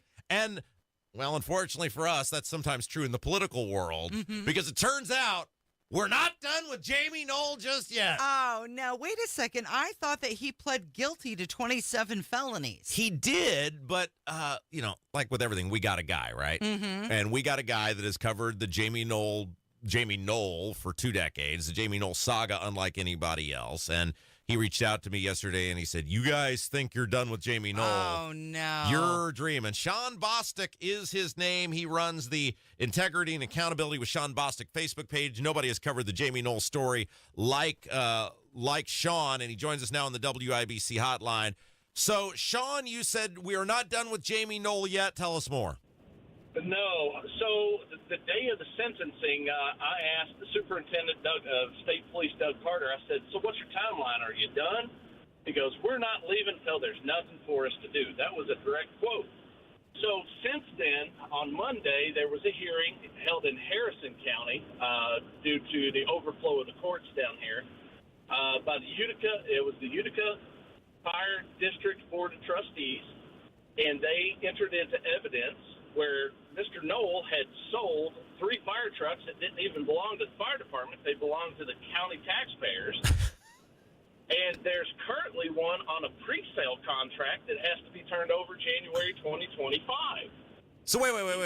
Let me make sure I understand this. And by the way, if you're just new to the program, let's explain real quick. Jamie Knoll was this former sheriff of Clark County. He was the Clark County GOP chairman. He was a part of the Central Committee, which are the power brokers of the Indiana Republican Party. And then most notably, he was arguably Eric Holcomb, the governor's closest friend and political ally, helped him get elected, reelected. And then he committed all of these crimes. You can say that now because he's pled guilty to them related to this volunteer fire department, related to his time as a sheriff. Now, a lot of those charges ended up ultimately getting dropped as part of his plea deal. And now, as Sean is pointing out, we're not done with this guy yet, even though he's going to prison for a long time. So, Sean, you're telling us that he basically sold these fire trucks? Was the money going to him? Half and half. Some of the monies, it looks like, ended up in the fire department coffers, but not all of it. But here's the kicker. He had claimed that there was a fire district board of trustees meeting in which the trustees transferred all apparatus owned by the county to the department. They could do what they wanted. Problem is, now one of those board members stood up in court on Monday and said, that meeting never happened and those documents are forged. Oh, wow. Okay, so Sean, what is that? We're talking $250,000 to $300,000 per pop on these transactions. So what does that mean? They're gonna bring him out of jail to put him in front of a judge again? My understanding, when I asked the investigators and the prosecutor leading into the sentencing, that if additional crimes were found, a new case would be opened up. So we're seeing the digging still continue. The statute of limitations really hurt us because they could only go back 5 years. And so they had to make sure to go ahead and file those charges on the ones that were getting ready to drop. So we knew that there was going to be more found after he was incarcerated anyway. So does that mean that if he is found guilty of more things, they'll just add that on to his current sentence? Well, it'll be up to the judge how he wants to run it, if he wants to run it concurrently or consecutive to the previous sentencing. Sean Bostic is our guest. He runs the Integrity and Accountability Facebook page with Sean Bostic. We're talking about Jamie Knoll. It's the saga that will never end, Casey. I know. All right, so what's going on with the wife now? Of course, his wife and daughter were caught up in this. They've both been charged with things, and it looks – and this was the thing that amazed me about Knoll's plea deal. You would think as a man, you'd be like, do whatever you want to me, leave my wife, leave my daughter alone, give them deals, let them off the hook. Oh, no. No, left them to fend for themselves. What's going on with the wife? So the rumor is she denied a 3-year deal, and they have now extended her trial, her and Casey's trial, pardon me, until February 3rd. But according to the press statement, they are still continuing to talk about a deal. So you heard they turned it down. She turned it down. And now what? She slated it. Is it in February that her trial's supposed to begin? Yes. Now, she turned this down, and at the beginning of the week, there was beginning of last week, documents filed by her own defense counsel that stated on line item number 7 of why she should be able to sell these properties is that by the end of the year, she will be incarcerated. Her own attorney put that in line item 7 of the filing when they asked to sell some of the real estate properties. Of course, those sales will go into escrow, but they're trying to duck the mortgages. They can't afford the lifestyle without the theft. So they're not making their mortgage payments. They're getting ready to default on properties. Of course. And part of the agreement and their bond is that they will keep up on the properties or else they go back to jail. Okay, wait. Sean, you just said something very important there that everybody needs to hear, because we've been saying this since this Jamie Knoll stuff began to unravel. Mm-hmm. And this is why I don't believe for a second Holcomb didn't know something was going on. Sean, you said they couldn't afford the lifestyle without the theft. Yep. So if you're Casey, if you're best friends with somebody and somebody's living a lifestyle, shouldn't you kind of know what they could afford? Right, exactly. And that's the question that you have been asking since day one. What did Eric Holcomb know, and when did he know it? Yeah, I mean, that was A+ work there by you, Sean. And I don't, we obviously didn't discuss this before you went on, but that is the thing I've been saying for over a year now is there's no way this guy was living this sort of lifestyle and Holcomb wasn't at least like, woo, something big's going on. Sean, do you think anybody's ever going to actually try to ask or pin Holcomb down on what he knew? Well, don't forget, I believe I sent it to you a couple of weeks ago, but don't forget Holcomb and his wife served as babysitters for Knoll as well during the 60 days in tenure when he was going into Connecticut and stuff. There were tweets and Facebook posts of, Governor Holcomb babysitting the oldest daughter, Josie, while she was in college, coming over and spending the weekend at the governor's mansion. So, I mean, there's no way that Holcomb could not have known something that wasn't right. I mean, just everything pointed that something's not right here. They're outside of their means. Yeah. Well, you are one of the best in the business, my friend, and we appreciate you keeping us up to date. We'll have you back on as the never-ending saga of Jamie Knoll continues. Yep. Y'all take care now. Thanks, Sean. You know what? There's one other thing that I wanted to point out, Rob, regarding this whole Jamie Knoll saga. Greed is now being blamed for the New Chapel EMS's subpar services in southern Indiana. This is an ambulance service. Yeah. The company has had to downsize their staff. They no longer provide some services. And check this out. A tax increase is coming for the residents. Of course. So that they can have ambulance service in their city because of what Jamie Knoll did. So not only is this guy spending time in jail, but now there's going to be more taxes for the residents because of his behavior. That seems about right. Doesn't it, though? Yeah. Yeah. All right, you're listening to Kendall and Casey. It's 93 WIBC.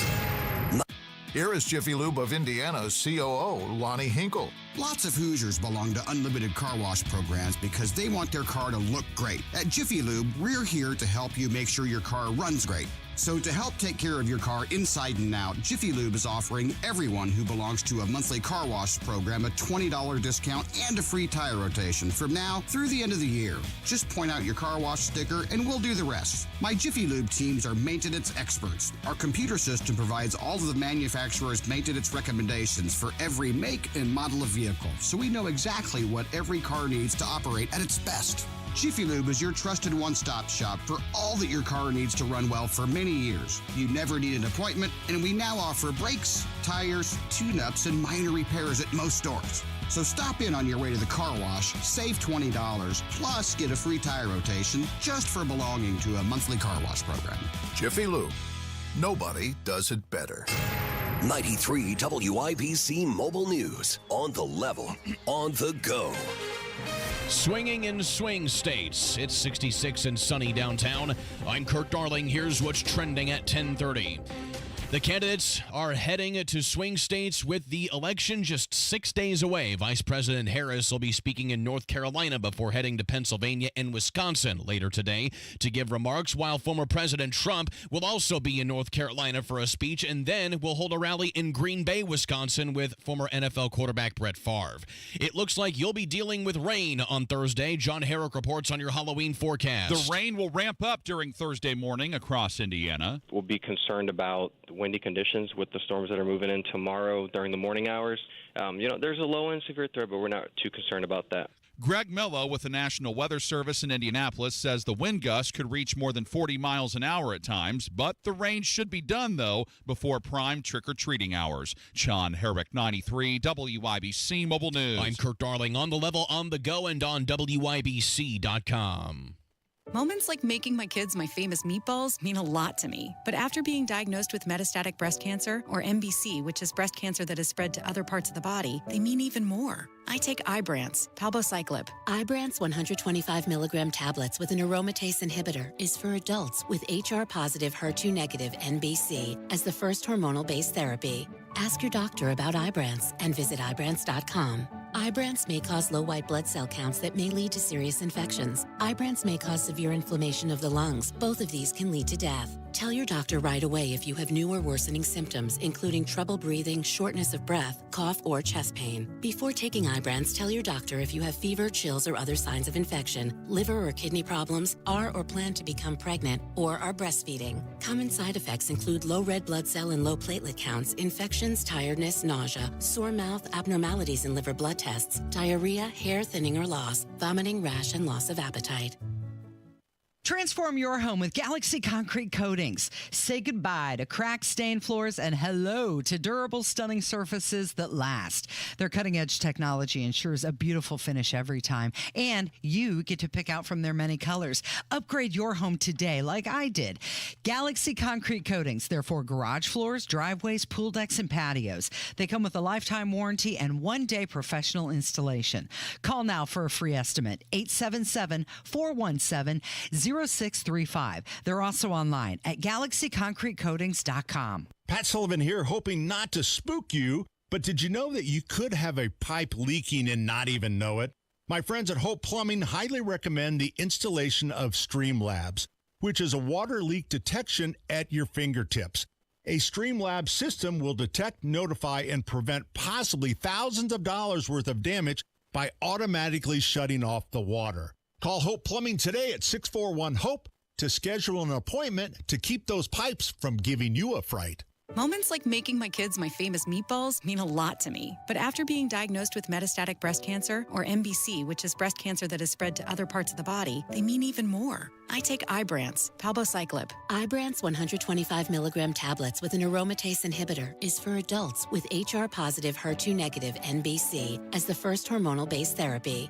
Ask your doctor about Ibrance and visit Ibrance.com. Ibrance may cause low white blood cell counts that may lead to serious infections. Ibrance may cause severe inflammation of the lungs. Both of these can lead to death. Tell your doctor right away if you have new or worsening symptoms, including trouble breathing, shortness of breath, cough, or chest pain. Before taking Ibrance, tell your doctor if you have fever, chills, or other signs of infection, liver or kidney problems, are or plan to become pregnant, or are breastfeeding. Common side effects include low red blood cell and low platelet counts, infections, tiredness, nausea, sore mouth, abnormalities in liver blood tests, diarrhea, hair thinning or loss, vomiting, rash, and loss of appetite. Hi, this is Richard Stevenson. Need heating service in Johnson, Morgan, or Hendricks County? Give us a call, 317-557-8532. Stevenson Heating and Cooling is your independent American Standard air dealer. You're listening to the Kendall and Casey Show on 93 WIBC. It's time to hear from you. Kendall and Casey present Voicemails. Brought to you by QC Kinetics for non-surgical regenerative medicine treatments at 317-559-PAIN. Uh-oh. What? Uh-oh. Yeah? Walter's getting lippy. Uh-oh.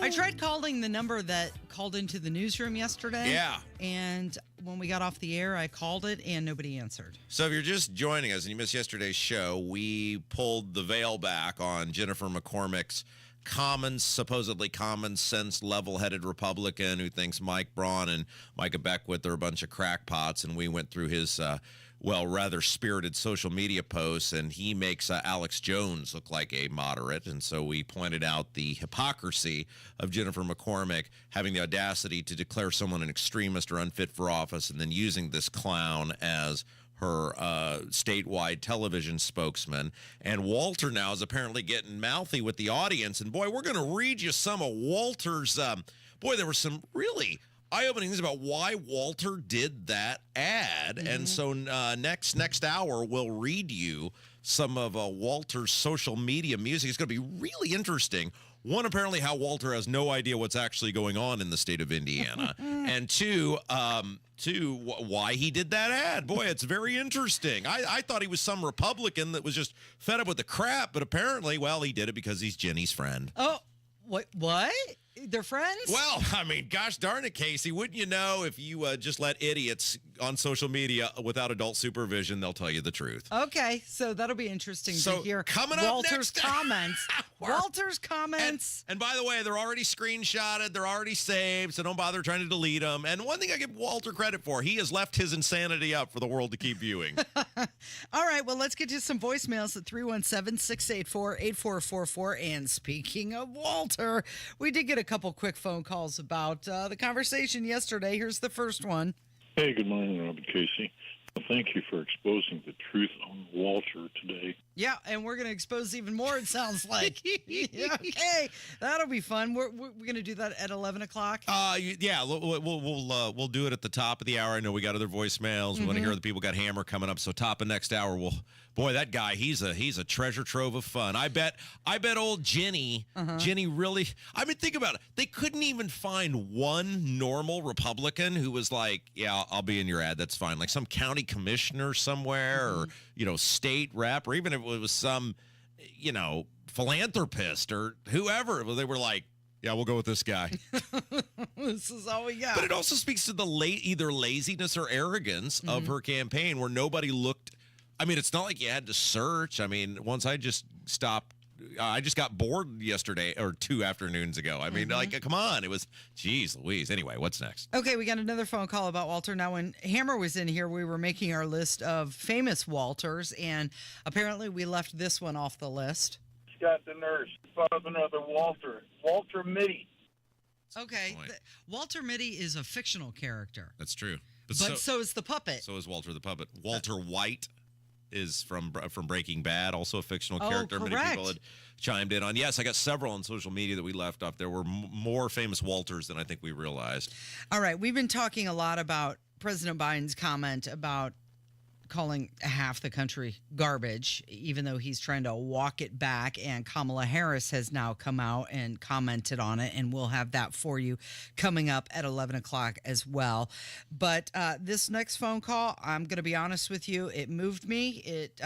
It was really upsetting to me, and I think it's kind of what spurred on a lot of my anger this morning towards Joe Biden's comment about half of us being garbage. Good morning, Rob and Casey. I wanted to thank you for standing up for us. They're just the simple, good people, not only in Indiana, but throughout our country. I was very disappointed to hear the President of the United States call me and other veterans garbage. I spent 4 years in combat in Vietnam. And when I heard that come from President Biden, who said he was going to bring this country together, I have no sarcasm today. It really kind of broke my heart. If things really come this bad and this low for the Democrat Party and the leader of the free world to insult me that bad. Never been to jail, always paid my taxes, sent my kids to college, but yet I'm garbage. Folks, if you ain't figured it out by now, we're in trouble. You guys have a great day, and God bless America. Yeah, that's spot on, man. Great call. And that guy's a big fan of our show, and he usually has a funny little quip whenever he calls. And, yeah, that's spot on. The part about the part that struck me the most is he said, I pay my taxes. Right. never been to jail, done anything wrong, fought for the country, took care of my children, and yet he's garbage. But think about how many people that were in Madison Square Garden are the exact same thing. I mean, the garbage thing is outlandish, but they were calling those people Nazis. Mm-hmm. How many people in Madison Square Garden over the weekend are the exact same thing, right? Like just law-abiding citizens who are like, here's my political beliefs. I'm going to go peacefully express my political beliefs, and look at what they get for their troubles, right? Yeah. Okay, here's another phone call. We solicited calls about your voting experience at 317-684-8444, how it's going with early voting for you, and here's a call about that. I wanted to talk about early voting. I did go yesterday, and I anticipated that it was going to be a long wait, so I took my phone and my earbuds, and while I was waiting in line, I got to listen to your show to keep me entertained. The wait was about something over 2 hours, so it was good to see that there was such high participation. I like the way he's thinking. He took his earbuds so that he could listen to the Kendall and Casey show while he was waiting in line. So I had an idea last night because I was thinking about all these long lines and stuff and how long they take, and I'm thinking like how much it costs to staff all of this because now this early voting has obviously expanded. What if we did this? Because I'm a great compromiser, right? So many people on the left want to make voting day, election day, a national holiday. What if we said, okay, we're going to give you a national holiday, election day, but in exchange for that, the polls will be open 24 hours. You can vote from midnight to 12 a.m., but you have to vote on election day. I like it. Unless you have some sort of ailment or otherwise would not be able to attend. So, hey, you get your national holiday, so there's no excuse. An employer cannot deny you leaving work for your right to vote. You're allowed to do that. You have universal protection and as it relates to employment. Everybody can go vote on election day, but you got to vote on election day, and we'll give you the national holiday. Okay, now can you fix the paper ballot and voter ID problem? You want to go with that? Here's the... Well, okay, so here, let's talk about that for a second, shall we? Because a lot of people are very, very, very, very wed to the paper ballots. But the reality of that is we do not have paper ballots in much of Indiana, and we don't have these issues. I don't even hear people sprinting down to the, state house every year going, these elections are rigged, these elections are rigged. So there's some way we're doing this. You know what the answer is? What? It's voter ID. It's election integrity. It's having a bevy of people checking and balancing the results. I mean, I helped run elections for years, and I never once was like, man, I wonder if these, you're done. You print the tape. Everybody agrees this is what the tape says. You seal it up. One Republican takes it. If it's a Republican county, the other Democrat follows closely behind in an automobile. They watch each other. They turn it in. Thank you. Is this what the tape said when you got it out? Yes, yes. Okay, have a good day. Thank you. Like, I don't know. I mean, I know a lot of people are very, very, very adamant about these paper ballots, but it doesn't seem like we have that problem here in Indiana, and we have mostly electronic machines. So I don't know. I mean, I'm open to hearing it. I've never been, as long as there's voter ID. Voter ID is the big thing to me. If you are who you say you are, and you have to show ID and prove it, and the signature has to match, I feel pretty good about what's going to happen in the election process. I just feel like there's so many things in this country you have to show ID for. Right.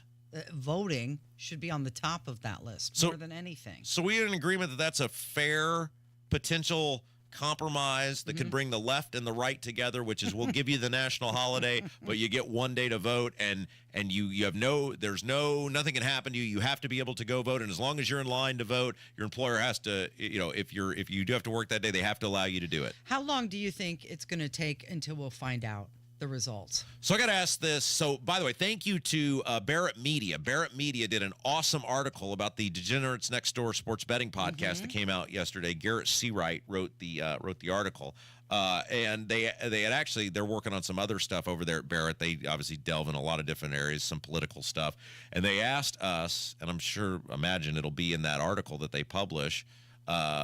Probably later this week or early next week, about when will we know the election results. And I said, there's no way you know on election night. Yeah. There's no way. You don't think so? If you've got places saying, oh, it'll take us 3 days to count. Mm-hmm. Well, come on. You can make the result whatever you want to make it. So, no, there's no way you're going to know. We should make predictions, by the way. And this is taking into consideration that one of the parties will eventually concede and not take it through the court system. No way. Yeah. Okay, we've got Hammer, who's going to join us next. It's 93 WIBC. 3:06. That's when we start. We're the Hammer and Nigel show. Delphi update. Less than a week until the election, and we're going to have a lot of fun like always. 93 WIBC. Hey, guys, it's Rob for my friends and family at Life Church. You know, we love Life Church. We talk about it all the time on this show. They've had such a great impact on my life, on my wife's life, on my daughter's life, our whole family's life, and I'd love for you to see it for yourself. You got nothing to lose and everything to gain. You've been called to something different. It could be a new church home or even a first church home. Check out Life Church. Many WIBC listeners have found a home at Life Church over the years. You could be one too. Campuses all across central Indiana, Noblesville, Fishers, Eagle Creek, and Pendleton, plus awesome online services. You can learn more about everything and see it for yourself. LifeChurchIN.com. Hoosiers need a fighter to protect our jobs and our values. I'm Todd Rokita, your Attorney General. I fight for you, and together we win. Suing Biden because he's opened the border to illegals who are killing us, harming our kids, and driving up our taxes. Stopping federal bureaucrats who kill jobs and jack up our electricity prices with their failed Green New Deal that does nothing for our air and water. Keeping criminals behind bars where they belong. Recovering millions of dollars from welfare theft, fraud, and from opioid drug manufacturers, all to protect your health and your tax dollars. Creating the Parents' Bill of Rights so you can protect our kids from those trying to corrupt them while you're at work. Successfully keeping boys from competing in girls' sports and defending, of course, our pro-life values. And the Gun Owners' Bill of Rights so you can defend yourself and your family. I'm Todd Rokita, and with your vote this November, we'll keep fighting and winning together. Paid for by the Todd Rokita Election Committee. Do you have 3 ex-wives and your current trophy wife wants a life insurance policy 3 times the size of the policies you had to purchase for your previous mistakes? If so, you need to call Big Lou, a term provider, 800-444-9336. Big Lou is intimately familiar with your problems, and if you're 50 or 60 years old and in reasonably good health, a $1 million policy should only cost about $100 to $200 per month. Big Lou may have a solution for your previous policies as well. You may even save enough money to lighten the load on your new $1 million policy. Remember, call Big Lou. He's like you, except he's only on number 2. Call Term Provider at 800-444-9336. That's 800-444-9336. For $1 million in term life insurance that you can live with, call Big Lou at 800-444-9336. An official message from Medicare. Couple more minutes, and we'll start this month's book club. You know, I usually love a plot twist, but this year, I'm comparing my options during Medicare open enrollment. You can't assume your current health or drug plan is the best one for you. And you gotta make sure your drugs are covered. That's important. So is saving money. Review all your options at Medicare.gov. Open enrollment ends December 7th. Paid for by the U.S. Department of Health and Human Services. Garage door problems? Call today for service today. Garage Doors of Indianapolis services all makes of garage doors 24 hours a day, 7 days a week. Call today for service today. 875-4577. Call today for service today. Get it fixed right now. Call Garage Doors of Indianapolis at 875-4577 or visit doorstoday.com. In the morning, call 875-4577. Service today. Today. Fellas, if you're not upbeat like you used to be, it could be low testosterone. It affects our moods. Testosterone therapy, or TRT, can help you get back to your best. Guys have different T levels. We're not all the same. Don't go for TRT referred to as a standard dosage plan. Ask. There's a difference. Look for TRT with an optimized personal treatment plan like you'll get with the experts at Low T Center. Go to lowtcenter.com. Book that appointment. Low T Center, reinventing men's healthcare. Don't you deserve health care you can count on? Well, you can count on United Healthcare with Medicare plans that fit your life today and as your needs change tomorrow. You can enjoy reliable coverage and low out-of-pocket costs with a Medicare Advantage plan from United Healthcare. United Healthcare Medicare Advantage plans. Made for Indianapolis, trusted everywhere. The Medicare annual enrollment period ends December 7th, so go to uhc.com/Medicare today. Join WIBC this Saturday for the Home and Garden Show live from Sullivan Hardware and Garden, 71st and Keystone from 9 to 1. Get into the holiday spirit during their holiday open house with Sullivan Hardware and Garden at 93 WIBC. From the #1 rated Hammer and Nigel program, it is Jason Hammer in the studio. Good morning. Oh, I see what Kevin's doing here. This song is by a band called Garbage. Right, if you grew up listening to Nigel, because I'm not sure if you guys are aware of this. He used to work at X103. I've heard that.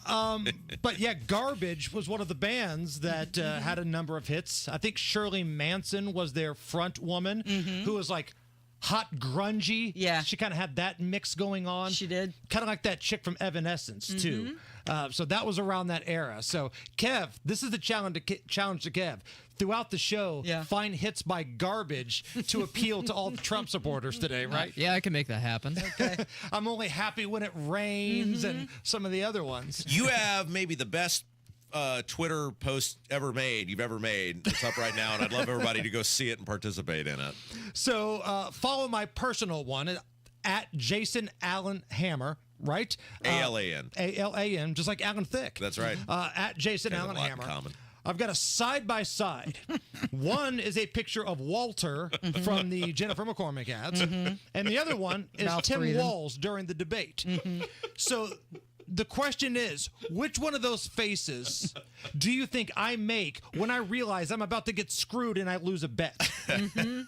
Like when there's about to be a safety off of a ridiculous face mask that nobody in the world missed except for the referee. Like which one of those faces more represents the way that I would be watching the game when some bull crap's going on and I'm about to lose? I think it's more of the Tim Walz because Walter looks like he's just mouth breathing, catching flies, but Tim Walz actually looks upset, like he's sad.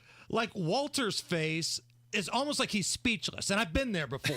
Like I can only imagine like Rob after that Hail Mary that the Bears gave up, like the speechless aspect. We called it's watch me.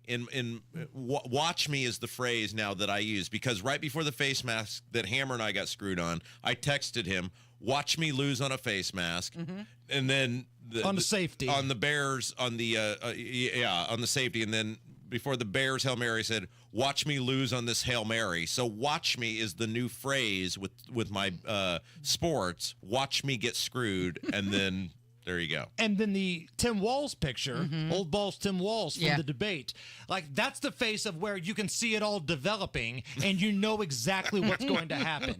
Like you see like the Vikings quarterback Sam Darnold drop back in his own end zone and there's an untouched defender coming around the edge. That's the face that Tim Walz is making right there. It's like a baby's face starting to crack right before they cry.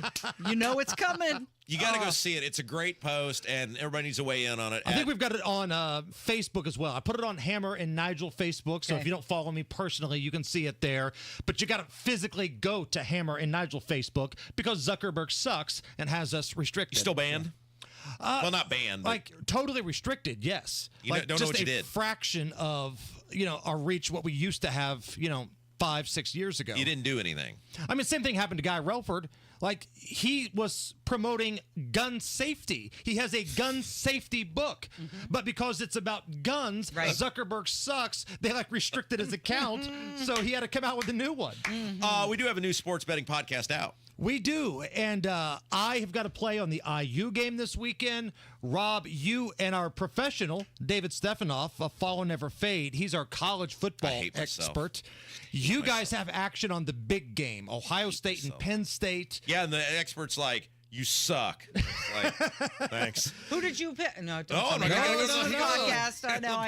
That's the game that Donald Trump is supposed to be at. At Penn State? Yeah, in Happy Valley. Because it's, Pennsylvania. That makes sense. Yes. Yeah. So you listen to a professional tell me how much I suck for my pick. So find that anywhere you get your podcasts, and Degenerates Next Door. Yeah, Degenerates Next Door, WIBC.com. This afternoon, interesting guest, a guy that's been a very outspoken never Trumper that is kind of changing his tune just a little bit. Actor, comedian Michael Rappaport is going to join us. On the show? This thing could go completely off the rails. Yeah, get the dump button ready. Was Copland? Was he in Copland? He's been in a whole bunch of stuff. Was that He was Remy and Higher Learning. Yeah. He's been in a bunch of stuff. So he's the anti-Walter. He's the opposite of Walter, huh? It's good stuff. Thanks, Hammer. Thank you. You're listening to Kendall and Casey on 93 WIBC. Have you heard about this guy, Donald Rainwater? Sure have. Guy was a deadbeat dad. Total loser. Not only did Rainwater repeatedly fail to pay his child support, he filed for bankruptcy and had his car repossessed. But what did a court find he spent the money on? Cigarettes. Hasn't he run for office twice before and lost each time? Sure has. Maybe that's why he wants the job, so taxpayers pay off all his debts. But there's someone even worse than Rainwater. This Jennifer McCormick character is a really out there liberal. Yeah, she's a pro-Biden and pro-Kamala liberal. She opposed school choice, she supports boys in the girls' locker room, and did you hear what she said about Hillary Clinton? Did you vote for Hillary Clinton? She had some great, world foreign experience. So I did vote for Hillary Clinton. Jennifer McCormick. She's hopelessly liberal. I'm not voting for Rainwater or McCormick. They're both losers in my book. Paid for by Indiana Republican State Committee, Inc. Moments like making my kids my famous meatballs mean a lot to me. But after being diagnosed with metastatic breast cancer, or MBC, which is breast cancer that has spread to other parts of the body, they mean even more. I take Ibrance, palbociclib. Ibrance 125 milligram tablets with an aromatase inhibitor is for adults with HR-positive, HER2-negative NBC as the first hormonal-based therapy. Ask your doctor about Ibrance and visit Ibrance.com. Ibrance may cause low white blood cell counts that may lead to serious infections. Ibrance may cause severe inflammation of the lungs. Both of these can lead to death. Tell your doctor right away if you have new or worsening symptoms, including trouble breathing, shortness of breath, cough, or chest pain. Before taking Ibrance, tell your doctor if you have fever, chills, or other signs of infection, liver or kidney problems, are or plan to become pregnant, or are breastfeeding. Common side effects include low red blood cell and low platelet counts, infections, tiredness, nausea, sore mouth, abnormalities in liver blood tests, diarrhea, hair thinning or loss, vomiting, rash, and loss of appetite. JMV here. Miss Sims Home and Garden has everything you need to finish fall outright. Come find the best fall selection of nursery stock in Johnson County and save when you buy. Miss Sims has 30 to 50% off trees and shrubs. That's right, all trees and shrubs at least 30% off. Enjoying all the fall colors around your area. Add them to your landscape now for color this fall and next season as well. Miss Sims, located on State Road 135 south of Whiteland Road in Bargersville. Are you tired of party politics? John Schmitz puts people over party politics. Schmitz will serve you and not the Washington, D.C. lobbyists. A vote for John Schmitz sends a message to all politicians that they serve you and only you. Vote early or wait until November 5th to vote for John Schmitz so he can start working for you. Schmitz can happen, but only with your vote. So cast your vote for John Schmitz. I'm John Schmitz. I approve this message. Paid for by Schmitz for Indiana. The Indy 1500 Gun and Knife Show is this Friday, Saturday, and Sunday at the Indiana State Fairgrounds. For hunting, sporting, and personal protection gear, visit the Indy 1500 Gun and Knife Show. We've seen that sleep apnea bully stop breathing more than 100 times an hour. But this problem is solvable, and Advent has simple solutions that have been proven to be extremely effective. Go where the pros go. Drexel Interiors. For 1951 cabinetry, visit Drexel's Kitchen and Bath Design Centers at 146th and River Road, North Shadeland, or drexelin.com.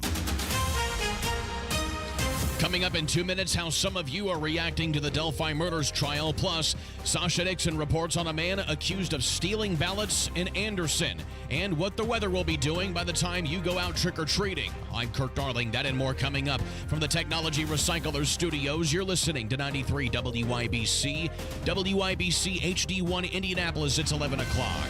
This is a Fox News alert. The vice president steers away from the president.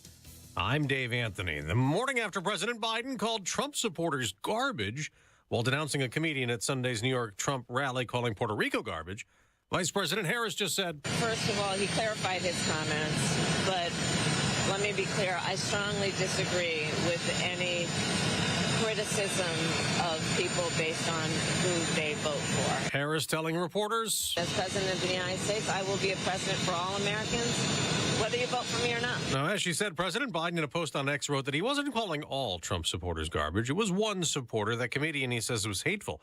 President Trump reacted at a rally in Pennsylvania. Remember Hillary? She said deplorable. And then she said irredeemable, right? But she said deplorable. That didn't work out. Garbage, I think, is worse, right? Vice President Harris is now on her way to North Carolina, where former President Trump will also go next hour. And they'll have dueling rallies in Wisconsin tonight. Harris will also campaign in Pennsylvania. Another state has won at the Supreme Court. Virginia can move forward with a purge of about 1,600 voters from voter rolls who state officials say are not U.S. citizens. The Supreme Court reinstated that decision less than a week from Election Day after lower courts blocked the order from taking effect. Immigrants' rights organizations have challenged the policy from Republican Governor Glenn Youngkin, who says officials could not verify the registered voters were citizens. It is illegal for non-citizens to vote. As Fox's Jared Halpern, more than 52 million Americans have already voted early 6 days before the election. We got an update this morning on the economy, a big issue in the campaign. Economic growth for the summer quarter came in at 2.8%. The forecast for third quarter gross domestic product was a 3% increase, matching the spring quarter. As Fox's Jenny Gasol on Wall Street, the NASDAQ hit a new record high. America's listening to Fox News. 93 WIBC Mobile News. On the level, on the go. How some are reacting. It's 67 and sunny downtown. I'm Kurt Darling. Here's what's trending at 11:02. Police say Richard Allen is the bridge guy responsible for killing Delphi teenagers Abby Williams and Libby German. Allen consistently denied that accusation in police interrogation videos shown to the jury Tuesday.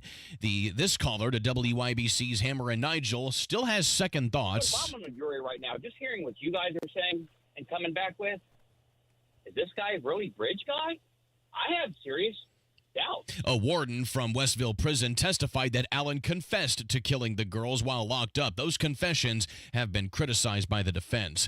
You all want elections to be free from criminal activity. Well, Sasha Nixon reports that a precinct committeeman in Madison County is now facing charges. State police believe Larry Savage was helping test a ballot card voting system on October 3rd. But during that test, 2 ballots apparently went missing. Camera footage later indicated that Savage had taken them. In searching his home and car, officers say they found the missing ballots. The man eventually turned himself in to the Madison County Jail. Sasha Nixon, 93, WIBC Mobile News. $127 million. That's how much Noblesville city leaders approved to spend in 2025.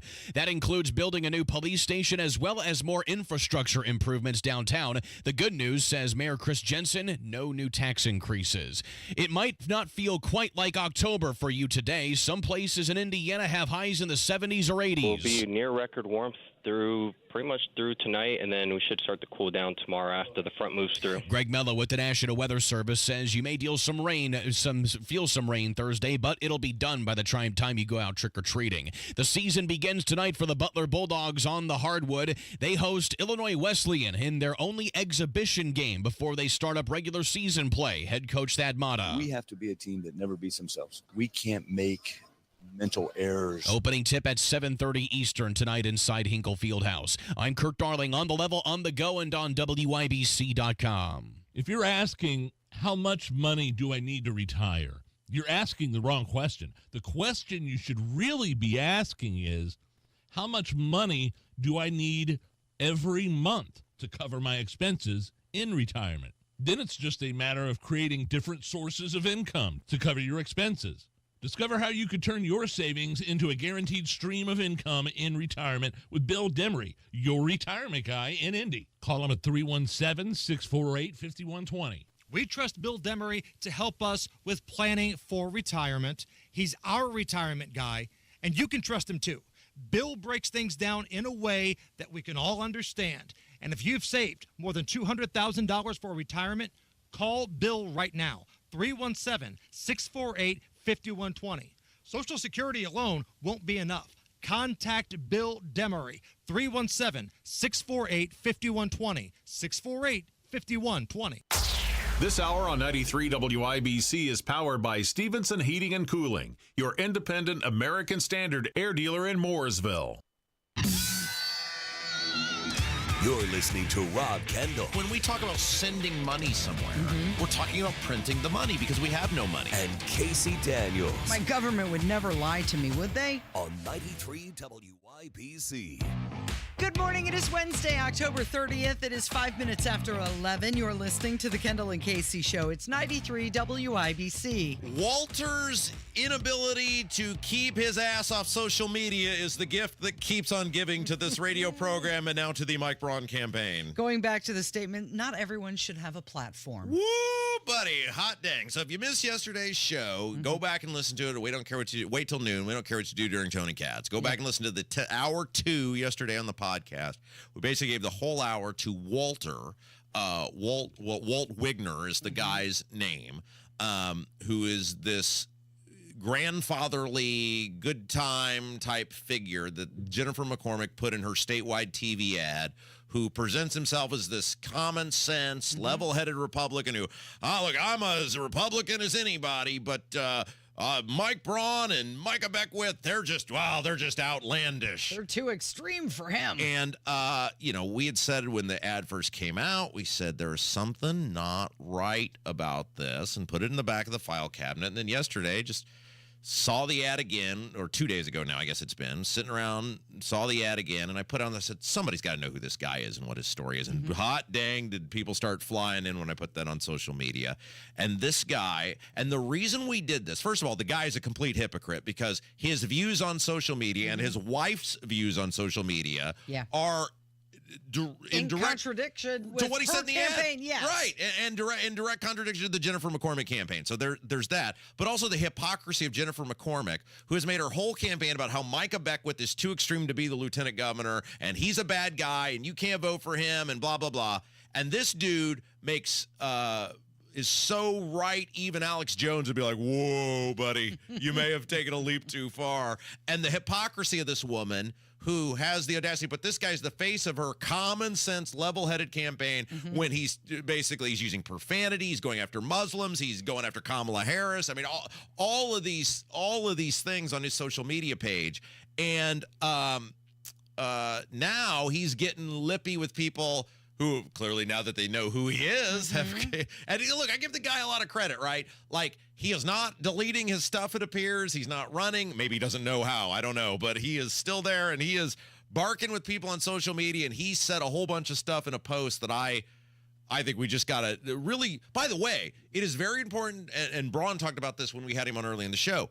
According to FEC records, this guy gave to Act Blue, which is an arm of the Democrat Party, which he earmarked it for Joe Donnelly. Yeah, he did that in 2017. And this is important. We're going to get to it in a second why this is important, because Joe Donnelly ran against who in 2018? Mike Braun. Mike Braun, right. So in 2017, he gave to Joe Donnelly as a senator. Well, he gave to Act Blue, who earmarked it for Joe Donnelly, who ran against Mike Braun. All right, because this is important, let's play the ad again as Walter's presenting himself as this common sense guy who it's just because Braun and Beckwith are so extreme he had to do this ad.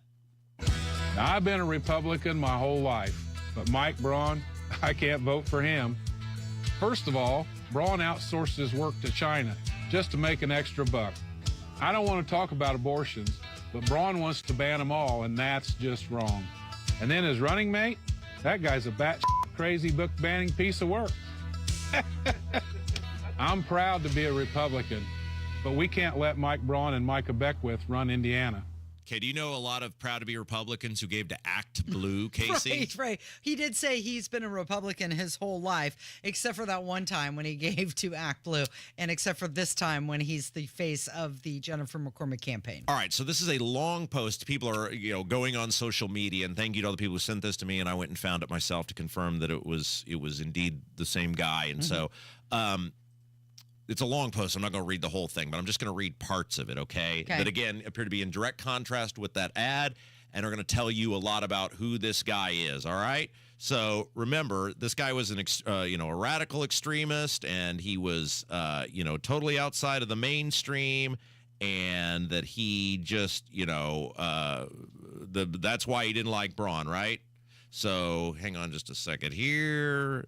There we go. There we go. It is a long post. It is. I'm trying to make sure I get it all in the screen. It's so long. All right, here we go. Are you ready? Yeah. All right. First of all, let me just say that there's something I don't care for about Braun. Okay. I can't put my finger on it, and this is the big one, but I've never liked him. Yes, personal vengeance against Mike Braun for some reason. That's can't- what I said yesterday. I can't tell you what it is, but I've never liked him. He presents himself in this ad as like, these are the issues, right? Right, just affable. Hey, I've got a problem with what he stands for. No, he just doesn't like him. Second, oh, and this is a big one. Jennifer is a friend. Oh, there it is. Second, Jennifer is a friend. When I was asked if I would help, I said yes. Yeah, there you go. And then a lot of stuff, a lot of rambling. Here we go. As for abortions, I sure don't believe they should be done as a form of birth control, which Jennifer McCormick does because she puts zero limits on when you can have an abortion. Okay. Does he say anything else about the topic, even though in the commercial he said he didn't want to talk about it? But there are situations where they could be necessary. Like health of the mother? As deemed by a medical professional. Oh, well. Which is exempted under Indiana's abortion law that Mike Braun supports. Okay. This guy has no idea what's going on. Uninformed. He has no idea what's going on. Not only is he so right that Alex Jones would be embarrassed, but Jennifer McCormick made the common sense, level-headed face of her statewide television ad, a guy who has no idea, who doesn't know his head from his ass about what's going on in this state. Is that all he said? Well, there's more. I mean, there's more. I mean, he goes on about how much he likes her, and okay. But I mean, that's the. He doesn't like Braun. Can't put his finger on it. He's a good friend with Jennifer McCormick, and he believes there should be exceptions on abortion. Now he doesn't believe abortion should be used as birth control, which Jennifer McCormick does. Does, correct? Because she believes in no limits on any Right, abortions. But he believes there should be medical exceptions for the mother, which is exactly Indiana's abortion law that Mike Braun supports. Yep. Okay.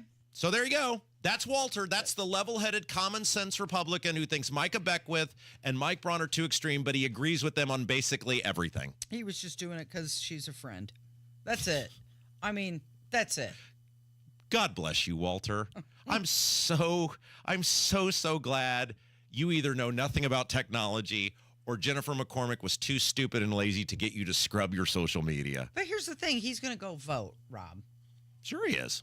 He's going to vote for Jennifer McCormick. He has outed himself as being uninformed. Sure. And he's going to go vote. And again, it's the guy because of the hypocrisy of this guy and apparently the complete and utter lack of information this guy is capable of consuming. But it's also her, the hypocrisy of her. The hypocrisy of her that she puts this guy out there when his actual views, when you make him say them out loud, are in direct contrast with everything she has not just disagreed with, but vilified Micah Beckwith for. So she'll put a guy in an ad who believes the exact things as Micah Beckwith does. As long as he's for her, that's okay. The same way as Destiny Wells is proud of if someone's voting for Trump and votes for her, even though the Democrats say that Trump's a Nazi and a Hitler and a fascist and a threat to democracy and all that. They don't mean any of it. No, These because people are all hypocrites. They just want the vote. They just want the power. They just want to lord over you. That's what it is. That's what it is. Unbelievable. Okay, we've got to take a break because we have Emmy Hildebrandt, who's going to join us next. Is that correct? Yeah, so there was this terrible fire on Pennsylvania over the weekend. A lot of veterans there were displaced. Yeah. A lot of really great people are in need of some help, and she's going to weigh in on what's going on with those veterans and how we can help them. That's next on 93 WIBC. This is it. This is it. This is it. Election night 2024. The most important election. Real change. Incredibly pivotal moment. Insight, analysis, opinion. The results. Complete election day coverage. Never been anything like the American people. Drill, baby, drill. Tuesday, November 5th, election night and beyond. Oh, just the beginning. Choose 93 WIBC, your election information station. Moments like my daughter telling me a new joke mean a lot to me. But after being diagnosed with metastatic breast cancer, or MBC, which is breast cancer that is spread to other parts of the body, they mean even more. I take Ibrance, palbociclib. Ibrance 125 milligram tablets with an aromatase inhibitor is for adults with HR-positive, HER2-negative MBC as the first hormonal-based therapy. Ask your doctor about Ibrance and visit Ibrance.com. Ibrance may cause low white blood cell counts that may lead to serious infections. Ibrance may cause severe inflammation of the lungs. Both of these can lead to death. Tell your doctor right away if you have new or worsening symptoms, including trouble breathing, shortness of breath, cough, or chest pain. Before taking Ibrance, tell your doctor if you have fever, chills, or other signs of infection, liver or kidney problems, are or plan to become pregnant, or are breastfeeding. Common side effects include low red blood cell and low platelet counts, infections, tiredness, nausea, sore mouth, abnormalities in liver blood tests, diarrhea, hair thinning or loss, vomiting, rash, and loss of appetite. Attention! If you suffer from consistent pain in your joints caused by arthritis, overuse, or injury, you may be a candidate for a revolutionary therapy that could revitalize damaged tissue. This approach can provide long-lasting relief from pain in your knees, shoulders, hips, and other joints with no surgery, no drugs, and no downtime. To find out if you're a viable candidate, you may request a free consultation from QC Kinetics by calling 463-251-1912. Instead of masking the symptoms, it goes to the root of the problem to resolve it at its source. Already used by thousands of satisfied patients nationwide, this joint pain therapy is available right now to the public, but only for qualified candidates. Again, to find out if you're a viable candidate for this therapy, you may request a free consultation by calling QC Kinetics at 463-251-1912. That's 463-251-1912. Attorney General Todd Rokita is fighting to protect Hoosiers. That's why the Indiana State Police Alliance has endorsed Todd Rokita for re-election. They know Todd Rokita is protecting our jobs, protecting us from crime, and working to end illegal immigration, always putting Hoosiers first. Attorney General Todd Rokita is fighting to protect Hoosiers. Paid for by the Todd Rokita Election Committee. Go where the pros go. Drexel Interiors for 1951 cabinetry. Visit Drexel's Kitchen and Bath Design Centers at 146th and River Road, North Shadeland, or drexelin.com. Well, on his porch he'd stretched a banner that said, "John, welcome home." Bobby pulled his Ford out of the garage, and they polished up the chrome.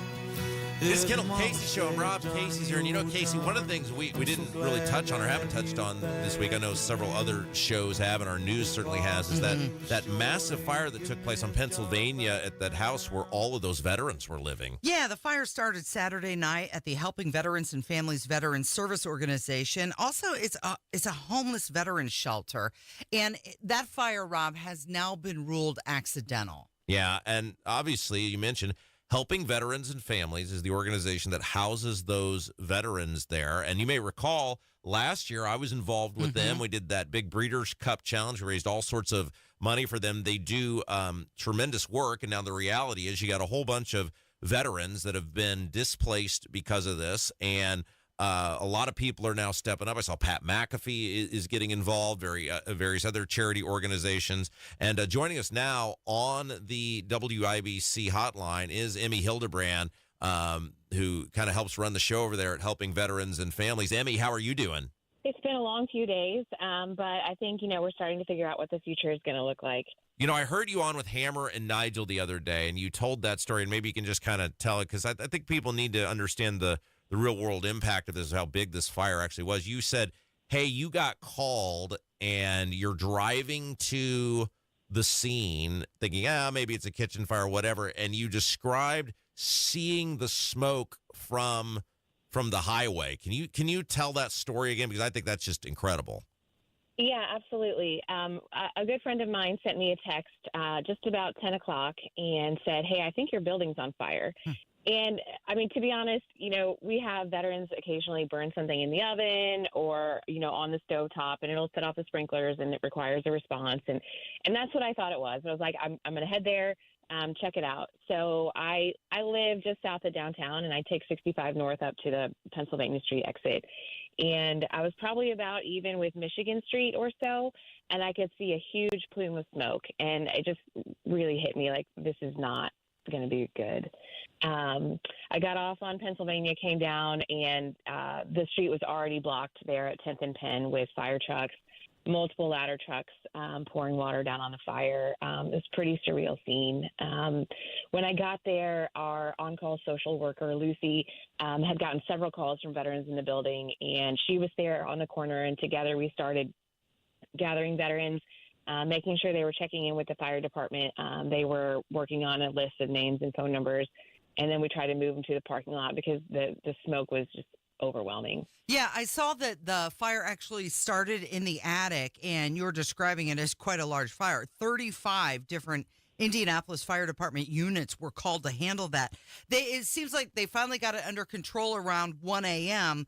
But I want to know from you, what were you doing? Because you had a lot of veterans there that were displaced because of this fire. So as the fire department is trying to get it under control, what are you doing to make sure that the veterans are secure? So I will say that was the most challenging part of the night. You know, the veterans we serve are pretty transient in nature. They're in our program, which is a transitional program for only 6 to 9 months. All of them come directly from homelessness. Many of them didn't have a phone. Many who had phones left them in their units when they evacuated. So it was really a challenge. So I arrived on scene about maybe 10 after 10 or so. And for the next couple of hours, I was going back and forth between the fire command post and my staff.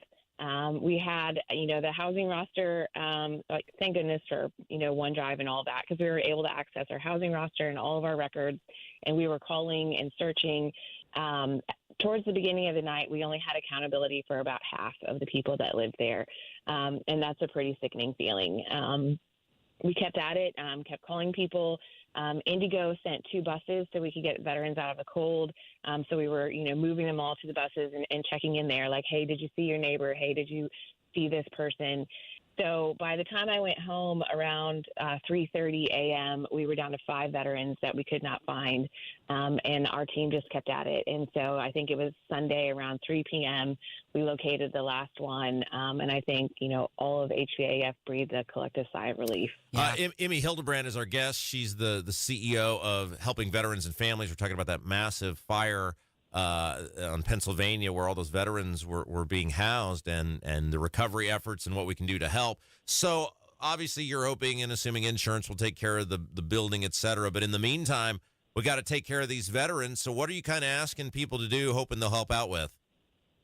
You're exactly right. So all 48 veterans have been relocated to hotels, which are costing about $3,000 a night. So we're really asking our community to visit our website, hvaf.org. We've set up a special fire assistance fund to help with the emergency hotels, but also food, clothing, hygiene items, additional mental health support. We're having a ton of staff overtime because these veterans already had, significant barriers in place, and now we've just added another trauma for them to sort through. So we need the community to rally around us to make sure we can continue to take care of those veterans. We've also set up an Amazon wish list, which is tailored to meet the needs of the veterans that were displaced. Emmy, I have to ask you, was anybody hurt in the fire? We have 3 veterans transported to the hospital for smoke inhalation. They've all been released. So that is the miracle in all of this. Channel 13 is across the street, so their tower cam had some pretty incredible views. And when you look at that and realize that, it's a 2-alarm fire with 35, units responding and we're all safe and everyone is alive, that's a miracle. Emmy Hildebrand, the CEO of Helping Veterans and Families. Again, real quick, give out that website in case people want to know again how they can help out. hvaf.org, and the Fire Assistance Fund will pop up as soon as you visit the website. All right. Thank you. We appreciate you and all of your efforts. You're listening to the Kendall Casey Show. It's 93 WIBC. Jennifer McCormick couldn't name a single thing she disagreed with Hillary Clinton on. That's because, just like Hillary, McCormick backed failed liberal policies. She endorsed Bidenomics, said she'd be honored to serve in Biden's administration. She opposed school choice, and she even supports biological boys playing girls' sports. Did you vote for Hillary Clinton? I did vote for Hillary Clinton. She had some great, world foreign policy experience. So, I did vote for Hillary Clinton. It gets worse. Here's what Jennifer McCormick says about Donald Trump. I cannot get behind that. Never voted for Trump, never will vote for Trump, never was behind Trump, never will be behind Trump. I just cannot get behind a party who is behind that type of leadership. To me, it's nonsensical. Jennifer McCormick, hopelessly liberal. Paid for by Mike Braun for Indiana. We all hear the radio ads about the IRS. They tell you to be afraid, to be scared, and they try to frighten you into calling. I'm not here to do that. Tax Relief Advocates is different. TRA is here to tell you that if you owe money to the IRS, whether it's $5,000, $50,000, or $500,000, we have a solution. It doesn't matter if you're sitting in your car, at work, or with your kids. No matter where you are, call now. 800-575-9379. Don't lose hope. TRA can eliminate or reduce what you owe to the IRS. Generous programs are now available that can give you a fresh start. Our passion is taxes and helping individuals fix their IRS problems. We have over 1,000 5-star reviews on Google and an A+ with the Better Business Bureau. You don't need to be afraid of the IRS any longer. End your tax nightmare today by visiting us online at TRA.com or call 800-575-9379. That's 800-575-9379. Tax Relief Advocates. Real solutions for real people. Hey, it's Robin. I've put my name behind Garage Doors of Indianapolis for the past 7 years because they're a local conservative company that does quality work on time. In many ways, Garage Doors of Indianapolis is the perfect Hoosier. Recently, they helped my family in a garage door pinch by arriving on site quickly and fixing the problem right away. For all of your garage door needs, call Garage Doors of Indianapolis at 317-875-4577. 317-875-4577. Or visit them at doorstoday.com. Tell them Rob sent you. Have you compared your options during Medicare open enrollment?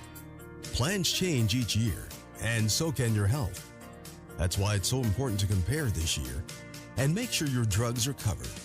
At Medicare.gov, you can easily compare all your options. Find a better plan, save some money, or both. Open enrollment ends December 7th. Visit Medicare.gov or call 1-800-MEDICARE. Paid for by the U.S. Department of Health and Human Services. Hi, this is Richard Stevenson. We service all makes and models. Call us at 317-557-8532. Stevenson Heating and Cooling is your independent American Standard air dealer. 93 WIBC Mobile News. On the level, on the go. She disagrees. I'm Kirk Darling. Here's what's trending at 11:30. The White House is looking to clarify a comment made by President Biden Tuesday where he appeared to call Trump supporters garbage. During a call on Latino voter outreach, Biden referred to comedian Tony Hinchcliffe's joke that called Puerto Rico a floating island of garbage by saying the only garbage I see floating around there is his supporters. Vice President Kamala Harris. Let me be clear. I strongly disagree with any criticism of people based on who they vote for. She's campaigning in a few swing states today. The U.S. economy grew at a rate of 2.8% in this year's third quarter. That's a bit lower than what analysts were predicting. Wall Street taking it well, though. The Dow up over 110 points. I'm Kirk Darling on the level, on the go, and on WIBC.com. You're listening to the Kendall and Casey Show on 93 WIBC. Wow! What's that? Whoa! Whew. You know it's bad when James Briggs and I agree on something. You're talking about Indy star writer James Briggs. Yeah, I kind of like Briggs personally, even though politically we don't agree on anything. He's been on this show before. Mm-hmm. He has a very interesting new piece out at the Indy Star, and it is, well, the title of it is Masks Are Over, and So is the Libertarian Party in Indiana. Yeah. And he basically, in written form, said the thing that I've been saying on this program for months now, which is that the Libertarian Party was given an incredible opportunity in 2020 because Holcomb, now Briggs thinks what Holcomb did was fine. But even he acknowledges Republican conservative voters did not think it was fine. We disagree on that, obviously. But there were so many honked off people because of mask mandates, business closures, whatever, who for the first time were taking a look at the Libertarian Party, and they and Donald Rainwater have done nothing in the past 4 years to capitalize on it. Right. Briggs says that Rainwater's going to fall well short of the 11% vote that he won during the 2020 race. He said then in 2020 he was the right candidate at the right time. But then he goes on to say it is Rainwater's fault that he's bringing nothing this year to the campaign and that his candidacy is a missed opportunity for the Libertarian Party of Indiana. And this is what we've talked about, which is 2020 was easy for Don Rainwater because it was, if I'm governor, you won't have to wear a mask, your business won't be closed, and you will not be, put out of work or forced to get a vaccine. Well, think about everything that you had going on back then. You had the masking, you had the social distancing, you had the business restrictions, you had the mandatory vaccinations. I mean, those were all perfect things for Don Rainwater to run against. And don't forget, and this is weird that a Libertarian did this, but Don Rainwater was the law and order candidate because Eric Holcomb was having meet and greets with people like Malik Muhammad, who are now in jail in Portland for attempting to kill cops who tried to seize the governor's mansion on live TV. And so weirdly, the Libertarian became the law and order candidate too. And look, I've said this many, many times. Thank goodness Don Rainwater ran in 2020. I've never had more fun than I did campaigning with Don Rainwater. His events were fun. People were fired up. It was great crowds anywhere we'd go. And I was really optimistic off of that enthusiasm, people looking at the Libertarian Party for the first time, that they were going to, as a party, organize. They were going to start fundraising. They were going to just start doing the very basics of campaigning, and they were going to start to be a viable third option who might start costing Republicans some elections, or at least the fear of losing elections, to the point where they would move where the liberty and freedom people of our state are. And you look at the Jeff Moore election in 2022 for Secretary of State. If he would have got that 10%, they would have had primary ballot access. And I thought, all right, you got 11+% of the people already voting Libertarian. Diego Morales is a complete boob and has no business being, in public office, much less running elections and overseeing businesses. People are going to see this. And while Jeff basically got the 10% in our listening area, it was back to 2-3% in the rest of the state. They didn't fundraise. They didn't organize. Jeff's a great guy, good candidate. But the party did nothing. And now you look at Rainwater in 2024. What is his signature issue? It's property tax reform with a plan he can't give you any numbers on, any details on. And when you ask how does the money even get divided up, he just looks at you and goes, right, it's very laziness. Non-specific plan. Well, in 2020, he had a rallying cry, right? Something everybody could understand and wrap their arms around and get behind. But as James Briggs points out in his latest article, which is weird that we're agreeing with him, Rainwater did not pivot to what's going on now. And he could have. He could have. And I'm also curious, would he have made property taxes, part of his campaign had it not been for this show and you? No, of course not. I mean, let's be honest. The thing he doesn't have this time is us. That was the driver. And Don can deny it all he wants. Now I'll bring the plaque that they gave me at the convention or before the convention or whatever in 2021, thanking me, not that I was a part of their campaign or whatever, but for being a voice that was telling people, look, hey, Rainwater's your only option. And by the way, I'm glad I did it. I would have supported an aged potato skin over Eric Holcomb, a human foot, an orange peel. Anything over Eric Holcomb, because all these people, well, you supported Rainwater in 2020, right? And I wish I could have supported him this time, but he did nothing. He was a lazy candidate. He didn't fundraise. He didn't organize. He didn't put any policy proposals out there that you would say, okay, here's how this works. This logically works. Let's get behind this. And this is what Briggs says in this piece, which is the Libertarians blew all of that goodwill, right? And they just became the same, he didn't use these words, but I will, the same little Dungeons and Dragons society that, let's face it, and the libertarian, the good libertarians, the normal libertarians, there's a lot of really good libertarians in this state. People like Mark Rutherford are awesome people. Klopfenstein, great guy. Those guys will tell you, I'm certain they will, that there are some people in the Libertarian Party who do not want that party to move forward. They do not want to expand the base because they're comfortable being the power structure. They're comfortable always being the people who run for public office. There were a whole bunch of libertarians in 2022 who didn't want Jeff Moore to get that 10% because then they would have had to behave like an actual political party. Well, and that would have made them mainstream, which is outside of their calling card. Yeah, right? yeah. I just interesting article to see somebody else who I don't agree with at all politically come to almost the exact same conclusions. And if Briggs and I are agreeing on something, there's a good chance that's actually happening. Right. But here's the thing. At this point, after this governor's race, after this election, the Libertarian Party is going to be starting at 0.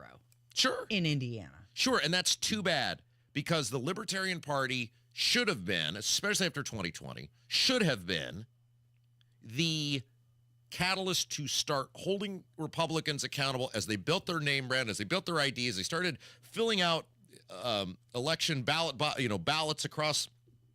They didn't even field a candidate for attorney general. Right. Screw it being a bad one. And their U.S. Senate candidate is Andy Horning, who has run since the earth was young. Now, look, I'm voting for Andy because Jim Banks didn't care enough to debate. So what option do I have? But come on, man. Other than rainwater, it's always the same stuff, and it always seems to be the same people or type of people. Why would anyone take you serious? You have someone to thank, don't you? I do. Oh, my gosh, this is so wonderful. So, what was this? Last week, so my mother is a retired educator, and so she has been giving me many good pieces of advice on, now that Livy is a toddler, on things you need to move on with as a parent to ensure by the way, she's got bye-bye down now. That's a new one we have added to the list of things she has down. And when she leaves, she will say bye-bye. And there is nothing, and any parent will back me up on this. There is nothing more precious than when your kid does something right and you say good job and you see their face light up and they start clapping. Because she knows what you mean. Yeah. And then, so like this morning, I was leaving and she said bye-bye. And then to my wife, I said bye-bye. And she started clapping because she thought I got it right, too. You did it right, too. Oh, that's so sweet. Well, that also shows you how they'll mimic. Yeah. Yeah. And so, but one of the things that my mom said is she said, look, I know Livy loves the Veggie Tales, but she said, in terms of a learning perspective, they talk too fast. They don't, they educate. Like if you're a person who understands English and how everything works, they're great. Like the Bible stories and everything are fabulous. But she said, the lessons are good, but it doesn't help her learn. Right. And so she said, you really need to start going to something like Sesame Street because it's counting, it's words, it's colors. The puppets are a little easier to understand. There's humans interacting with the puppets, et cetera. And she said, that's, I was a brilliant child, Casey. Just of course, IQ off the charts. That's how we got here today. A brilliant adult. And too. she said, this is one of the things that really helped you. And so we started doing that. Livy really does like Sesame Street. And we were talking about that the other day on the air. And Susan, a listener from Indianapolis, sent us a porcelain set of old Sesame Street figurines. So all the main Bert, Ernie, Oscar, Big Bird. It's a set of porcelain Sesame Street figurines so that in Livy's room I can create a Sesame Street village for her. Yeah, you'll have to put it up on a shelf so that, it's breakable. Yeah. So it's not a toy. It's just for show for now. Yeah. But that was very thoughtful. Oh, and they're so cool. I can't wait to take them home and show them to her. Yeah, she'll love it, too. So we wanted to say thank you to Susan for sending those, and we really appreciate it. Hey, we've got Abdul coming up, and you and Abdul have had a bit of a disagreement lately. So I think things are about to get interesting between the two of you. Yeah, we're going to talk about this piece Abdul wrote on Micah Beck without calling him to ask for a comment or what the truth might be. So we'll have some fun with that when we come back. Casey will play Peacemaker on the way from 93 WIBC.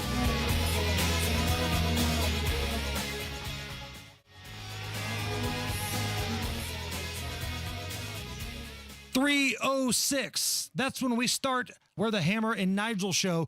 Delphi update, less than a week until the election, and we're going to have a lot of fun like always. 93 WIBC. Hoosiers need a fighter to protect our jobs and our values. I'm Todd Rokita, your Attorney General. I fight for you, and together we win. Suing Biden because he's opened the border to illegals who are killing us, harming our kids, and driving up our taxes. Stopping federal bureaucrats who kill jobs and jack up our electricity prices with their failed Green New Deal that does nothing for our air and water. Keeping criminals behind bars where they belong. Recovering millions of dollars from welfare theft, fraud, and from opioid drug manufacturers, all to protect your health and your tax dollars. Creating the Parents' Bill of Rights so you can protect our kids from those trying to corrupt them while you're at work. Successfully keeping boys from competing in girls' sports and defending, of course, our pro-life values. And the Gun Owners' Bill of Rights so you can defend yourself and your family. I'm Todd Rokita, and with your vote this November, we'll keep fighting and winning together. Paid for by the Todd Rokita Election Committee.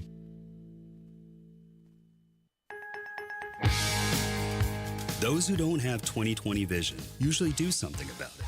But many who can't breathe freely through their nose just live with it, not realizing they can have 20/20 breathing. At Advent, we're out to change that. With 20/20 breathing, you'll have fewer sinus infections, more energy, you'll sleep better, and you will live better. I'm Dr. Madan Kandula. In 2006, Advent pioneered the balloon sinuplasty procedure. And since, thousands of our patients can tell you, this simple 20-minute in-office solution really works. Balloon sinuplasty can give you 20/20 breathing so you can breathe freely through both nostrils with your mouth closed day and night. And that can change your life. Go to adventknows.com to schedule your appointment because Advent knows when you breathe well, you live better.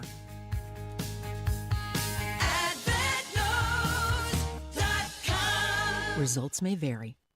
This is a well-timed message from American Bullion, so get ready to write down an important number or to put it into your phone. Many Americans are owning gold to preserve their wealth and protect themselves from inflation, potential market crashes, and worldwide crises. Why American Bullion? Through American Bullion, you can transfer your existing IRA or roll over your old 401k into an IRA capable of holding precious metals. It's a hassle-free, tax-free process and takes just a few days to complete it. Call us today for your free gold guide and find out how easy it is to own gold and other precious metals. Protect your IRA or old 401k with our hassle-free and tax-free process. American Bullion, where we say, peace of gold, peace of mind. Call 800-456-7475. That's 800-456-7475. 800-456-7475. 800-456-7475. Fellas, if you're not upbeat like you used to be, it could be low testosterone. It affects our moods. Testosterone therapy, or TRT, can help you get back to your best. Guys have different T levels. We're not all the same. Don't go for TRT referred to as a standard dosage plan. Ask. There's a difference. Look for TRT with an optimized personal treatment plan like you'll get with the experts at Low T Center. Go to lowtcenter.com. Book that appointment. Low T Center, reinventing men's healthcare. Earn, save, grow. It's time your money works harder and goes further with a Stockyards Bank and Trust CD. For a limited time, earn 5.15 annual percentage yield with our 5-month CD special. Proudly serving our communities since 1904. Visit any of our 5 Indianapolis area locations or syb.com/IndyCD today and experience the Stockyards Bank difference. 10,000 minimum balance required. Limited time offer. Member FDIC. Equal housing lender. Hi, this is Richard Stevenson. Need heating service in Johnson, Morgan, or Hendricks County? Give us a call, 317-557-8532. Stevenson Heating and Cooling is your independent American Standard air dealer. When it's all over, join WIBC and Tony Katz for Understanding the Election in 3 Bourbons, presented by Premier Arms on Thursday, November 14th. Enjoy bourbon, cigars, hors d'oeuvres, expert analysis, and plenty of laughs. Tickets are limited. Get yours now at WIBC.com. Baby, don't let it slide. I'm a working man in my prime. Cleaning windows. It is the Kendall Casey Show. I'm Rob Casey's here, and as we usually do on Wednesdays, let's wrap up the segment finding out what's going on with Indiana politics and government. You know him as the owner and operator of IndyPolitics.org. Abdul Hakim Shabazz, hello. Very tired, but still here, still plugging away. All right, so there's a week to go, well, less than a week now, before the election, and I maintain that as much huffing and puffing, and as much as so many in the media desperately want Jennifer McCormick to pull off this massive upset against Mike Braun, nobody has produced a single solitary poll of any sort of independent nature showing the race any closer than between 5 and 8 points, including you. That's, I think, where you had it at. And the Democrats have been polling, and the fact that they're not releasing those polls tells me it's probably somewhere between 5 and 8 points, which means Mike Braun's going to win. Yes, I do think now, first of all, in politics, anything can happen, as we also preface anything I say with that going forward. With that said, however, I think the momentum is with Braun. I do think he's maybe losing some of that momentum. I think he'll cross the finish line, but it'll be because you're a racing fan with a blown tire. Sure. And he sort of spins himself into across the finish line. But I do think it's still Braun's to lose. So what has changed? Because a week ago, you were saying you thought that Jennifer McCormick was going to win by just a smidge. Maybe it would be Braun, but you were kind of feeling like it was going to be Jennifer McCormick. No, I think what I said was that Jennifer had a puncher's chance. Oh, okay. Of winning. And now that puncher's chance is gone? I still think she's got a puncher's chance because, once again, anything can happen. And I'm looking at sort of early votes and mail-in ballots. And while Republicans are sort of 52-38, the magic number I'm looking for on election night is 44, because that's what Mike Braun needs to win with Jennifer McCormick and Donald Rainwater. And the question is, for those, because the mailer that state party put out, what does that do for Rainwater? Does that drive more people toward Rainwater, or maybe people are just so mad about it? 56, 35, 9. I don't know how you get other, because you have to either vote in a Democrat or Republican. Maybe it's you don't vote in the primary. I think that 9 is the Libertarian. No, there's no way the Libertarians are getting 9% of the vote consistently. They're at like 2 to 3 normally. Well, normally, but this isn't normal times either. But it wouldn't be an other. I mean, not 9. They're going based on how you voted in a primary. The Libertarians have like 100 people at their convention. I mean, there is no primary. So it doesn't even matter. The point is, let's just operate off that. Let's pretend 9% of these people are Libertarians. Andy Horning is not getting anywhere near 9%. We all agree. And Chase Oliver is not getting anywhere near 9%. At 56-35, that means what? 10% of the people, Republican primary voters, would have to vote for, at any of these offices, someone other than a Republican for this thing to be close. Yes. And here's the thing, though, because like I said, when we recorded State House Happenings, a Republican may be a Trump supporter, but a Trump supporter is not necessarily a Republican. So I could easily see a situation where people come in, vote for Donald Trump, and then, okay, that's it. I did what I need to do, and then leave and take off. Leave the rest of the ballot blank. Yeah, exactly. Some may, obviously, if Braun does do relatively well, it is Donald Trump and Micah Beckwith who are sort of saving Mike Braun. Wait, Micah Beckwith saving Mike Braun. Yeah. That's the first time I've ever heard that from anyone. Go on. Yeah, because, and even Braun admitted it when we had a discussion, basically saying that, Micah, because Braun's basically walking that tightrope. He's got the establishment modern Republicans he's got to cater to. He also got the more ideologically conservative Republicans. And like you said before, Beckwith brings in those evangelical, conservative, ideological Republicans, which is, once again, that's saving Braun's rear end. Okay, now, our audience is going to be mad if we don't address this, and I love you as a person. And same here. I love it but you know what? It dawned on me the other day, you don't get that mad at somebody unless you really love them and really care. Because if it was different, you wouldn't whatever. Yeah. You wouldn't care. You wouldn't pay attention. Yeah. So, a lot of people want to know, because you've said for years, hey, if I put it in the cheat sheet, that's just me. It's the ramblings of a madman. It's the stuff inside my brain that I hear and think, right? You've said if it's on my website, it's a legitimate news story. You put this 4.5-year-old story that then got vetted again like 4 months ago about Micah, which there's an easy answer for. He came on our show. He's been on other places and talked about it. And you didn't call him. So you're a guy who's always, I thought, been pretty forthright and upfront when you put stuff on your website. And I think you admit you're not that when you put it in the cheat sheet, right? Yeah, okay. But why didn't you call him? He gives the answer. He gives the obvious answer. journalistic standards would say if you're running a story on somebody, you call them and say, "What's the story behind this?" You wouldn't teach your college students if they're running a story to not call the center of the piece. Like, why didn't you call him? Well, I did reach out to Micah because when I saw the story in Indiana Capital Chronicle, they said they reached out to Micah and the campaign and they said he didn't respond. So at the end of the story, I'm like, hey, we reached out to Micah Beckwith, and you'd already Abdul. You texted him on. Abdul, you texted him on Sunday when you knew he was in church. He's a pastor for his job. You had already put the story up on Indy Politics. You'd already posted it. What?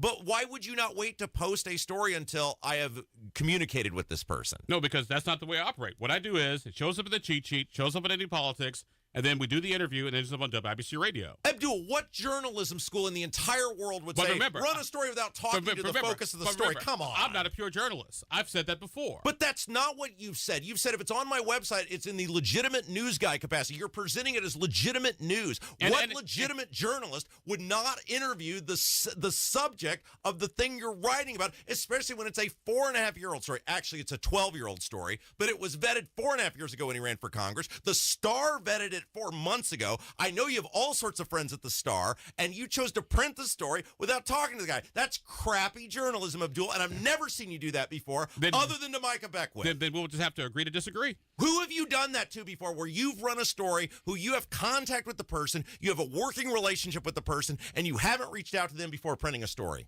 Actually, it happens quite a bit. That's how you operate your business. You hit pieces on people who have never done anything to you, and then you don't reach out to them before you run the article. We'll have to agree to disagree. Okay. No, wait. I'm asking you. That's how you do your journalism. That's journalism to you. No, that's not journalism. But I'm not a pure journalist. I've said that before. But you have said numerous times on this show that if it's on your website, it's in a legitimate news guy capacity. That's legitimate journalism to you. Yep, it is. So there we go. Okay, great. We got the answer. Yep. All right, I'm going to change directions before fisticuffs fly in here. No, it's fine. We got the answer, and that's okay. We now know that's how it operates at Indy Politics. Yep. Abdul will run the story and not give you a chance to explain yourself. Well, I gave him a chance to explain himself because I sent him a text message like, "Hey, I got." Well, he's at church, Abdul. He's a pastor. You know what he does for a job, for crying out loud. But you have to get back to me right away. Like, hey, I got all week. So what would you have done if he commented and it contradicted the story? Would you have gone and made an edit? I said, hey, we spoke to Micah Beckwith. Here's his response to the story we ran. After the fact, after it was published, you would have gone in and said, this has been edited. No, I said, no, we spoke to Micah Beckwith. He presented his side of the story. Here's his story in the entirety. Because remember, I don't edit my interviews for content, just for clarity, to give her the ums and ahs and awkward pauses. Like, hey, and if Micah still wants to talk about it, I'm more than available. That's the equivalent, Abdul, of running a story on the front page of the newspaper, not talking to the person, and then 2 days later on page 8 going, oh, yeah, here's what they had to say. No, it's not page 8. It'll be page 1. It kind of reminds me of what happened with Joe Biden last night, calling half of the population garbage and then editing the transcript. This means something else. This isn't what we actually meant. So how much effort have you done to interview Jennifer McCormick about Walter, the guy who she put in her ads, who is far more right than Micah Beckwith would ever dream of? Have you called her? Actually, I'll be talking to Jennifer on Saturday in New Albany. And you'll be asking her about that? Okay, great.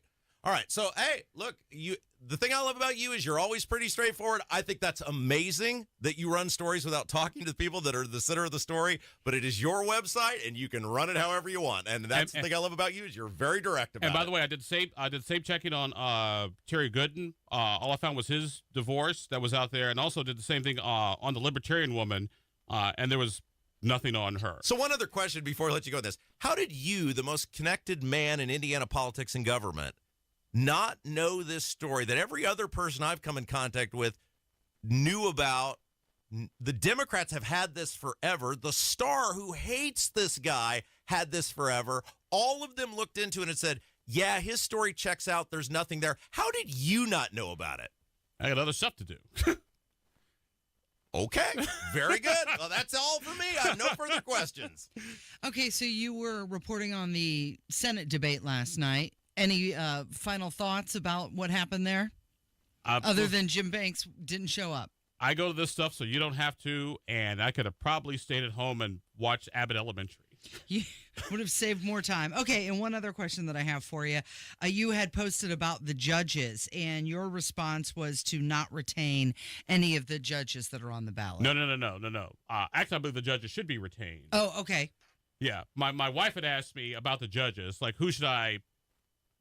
You're right. Yeah, I couldn't think of a single logical reason not to retain them. Yeah, you're correct. Okay, so for those that are going in to vote and they're curious about the judges, because that's really hard to research on, your advice is? Unless the judge has done something just completely ridiculous, totally off. Let me put it this way: if the judge is in the newspaper for doing something ridiculous, they probably shouldn't be retained. Okay. But for 9 out of 10 times, the Supreme Court, Justice Rush, Massa, Moulton, I don't have a problem with them. And I think they all done a really good job. Being a judge, that's a difficult position to get into. Yes. So you have to think they kind of know what they're doing. Yeah, because for a while, when there were a couple openings on the Marion County bench, I talked to some judge friends of mine, like, hey, no, I'm kind of thinking about doing something else, a little bit older, going to, just sort of sailing. Like, I think I could be a judge. Like, you'd be a great judge. You just can't have an opinion. Like, ooh, yikes. Okay. I'm done. I got all the things I needed to get. You can take it home whenever you're ready. Well, thank you, Abdul. Hey, my pleasure. Find him at indypolitics.org. And the cheat sheet. Okay. That's going to do it for us today. Thank you, Rob. Thank you, Kevin. And thank you for listening. This has been the Kendall and Casey Show. It's 93 WIBC. Have you heard about this guy, Donald Rainwater? I sure have. Guy was a deadbeat dad. Total loser. Not only did Rainwater repeatedly fail to pay his child support, he filed for bankruptcy and had his car repossessed. But what did a court find he spent the money on? Cigarettes. Hasn't he run for office twice before and lost each time? Sure has. Maybe that's why he wants the job, so taxpayers pay off all his debts. But there's someone even worse than Rainwater. This Jennifer McCormick character is a really out there liberal. Yeah, she's a pro-Biden and pro-Kamala liberal. She opposed school choice, she supports boys in the girls' locker room, and did you hear what she said about Hillary Clinton? Did you vote for Hillary Clinton? She had some great, world foreign experience. So I did vote for Hillary Clinton. Jennifer McCormick. She's hopelessly liberal. I'm not voting for Rainwater or McCormick.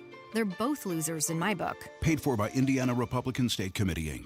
Hey, Bill, where you been? You're overdue for a haircut. Man, listen, my water pipes burst and flooded my house. Place a mess. I've been staying with my daughter till I can figure out what to do. You trying to fix it and move back in? No way. It's too big a mess. It'll cost me tens of thousands of dollars. I ain't got that kind of money. You trying to sell it then? Well, that's what I'd like to do, but who's going to buy my house in this condition? Did you call Simple Quarters? Simple Quarters? Simple Quarters bought our house when we were in a jam. We needed to move real quick. They closed fast and gave us cash. Simple Quarters will buy in any condition? That's right. They buy as is. You don't have to repair anything or clean anything out. It's simple. What do I have to do? Just call them. They'll do a quick walkthrough, then they'll make you an offer. Simple Quarters is a local Christian company that loves to help people in difficult situations. Call Simple Quarters at 317-900-HOME. That's 317-900-HOME. Check us out at simplequarters.com.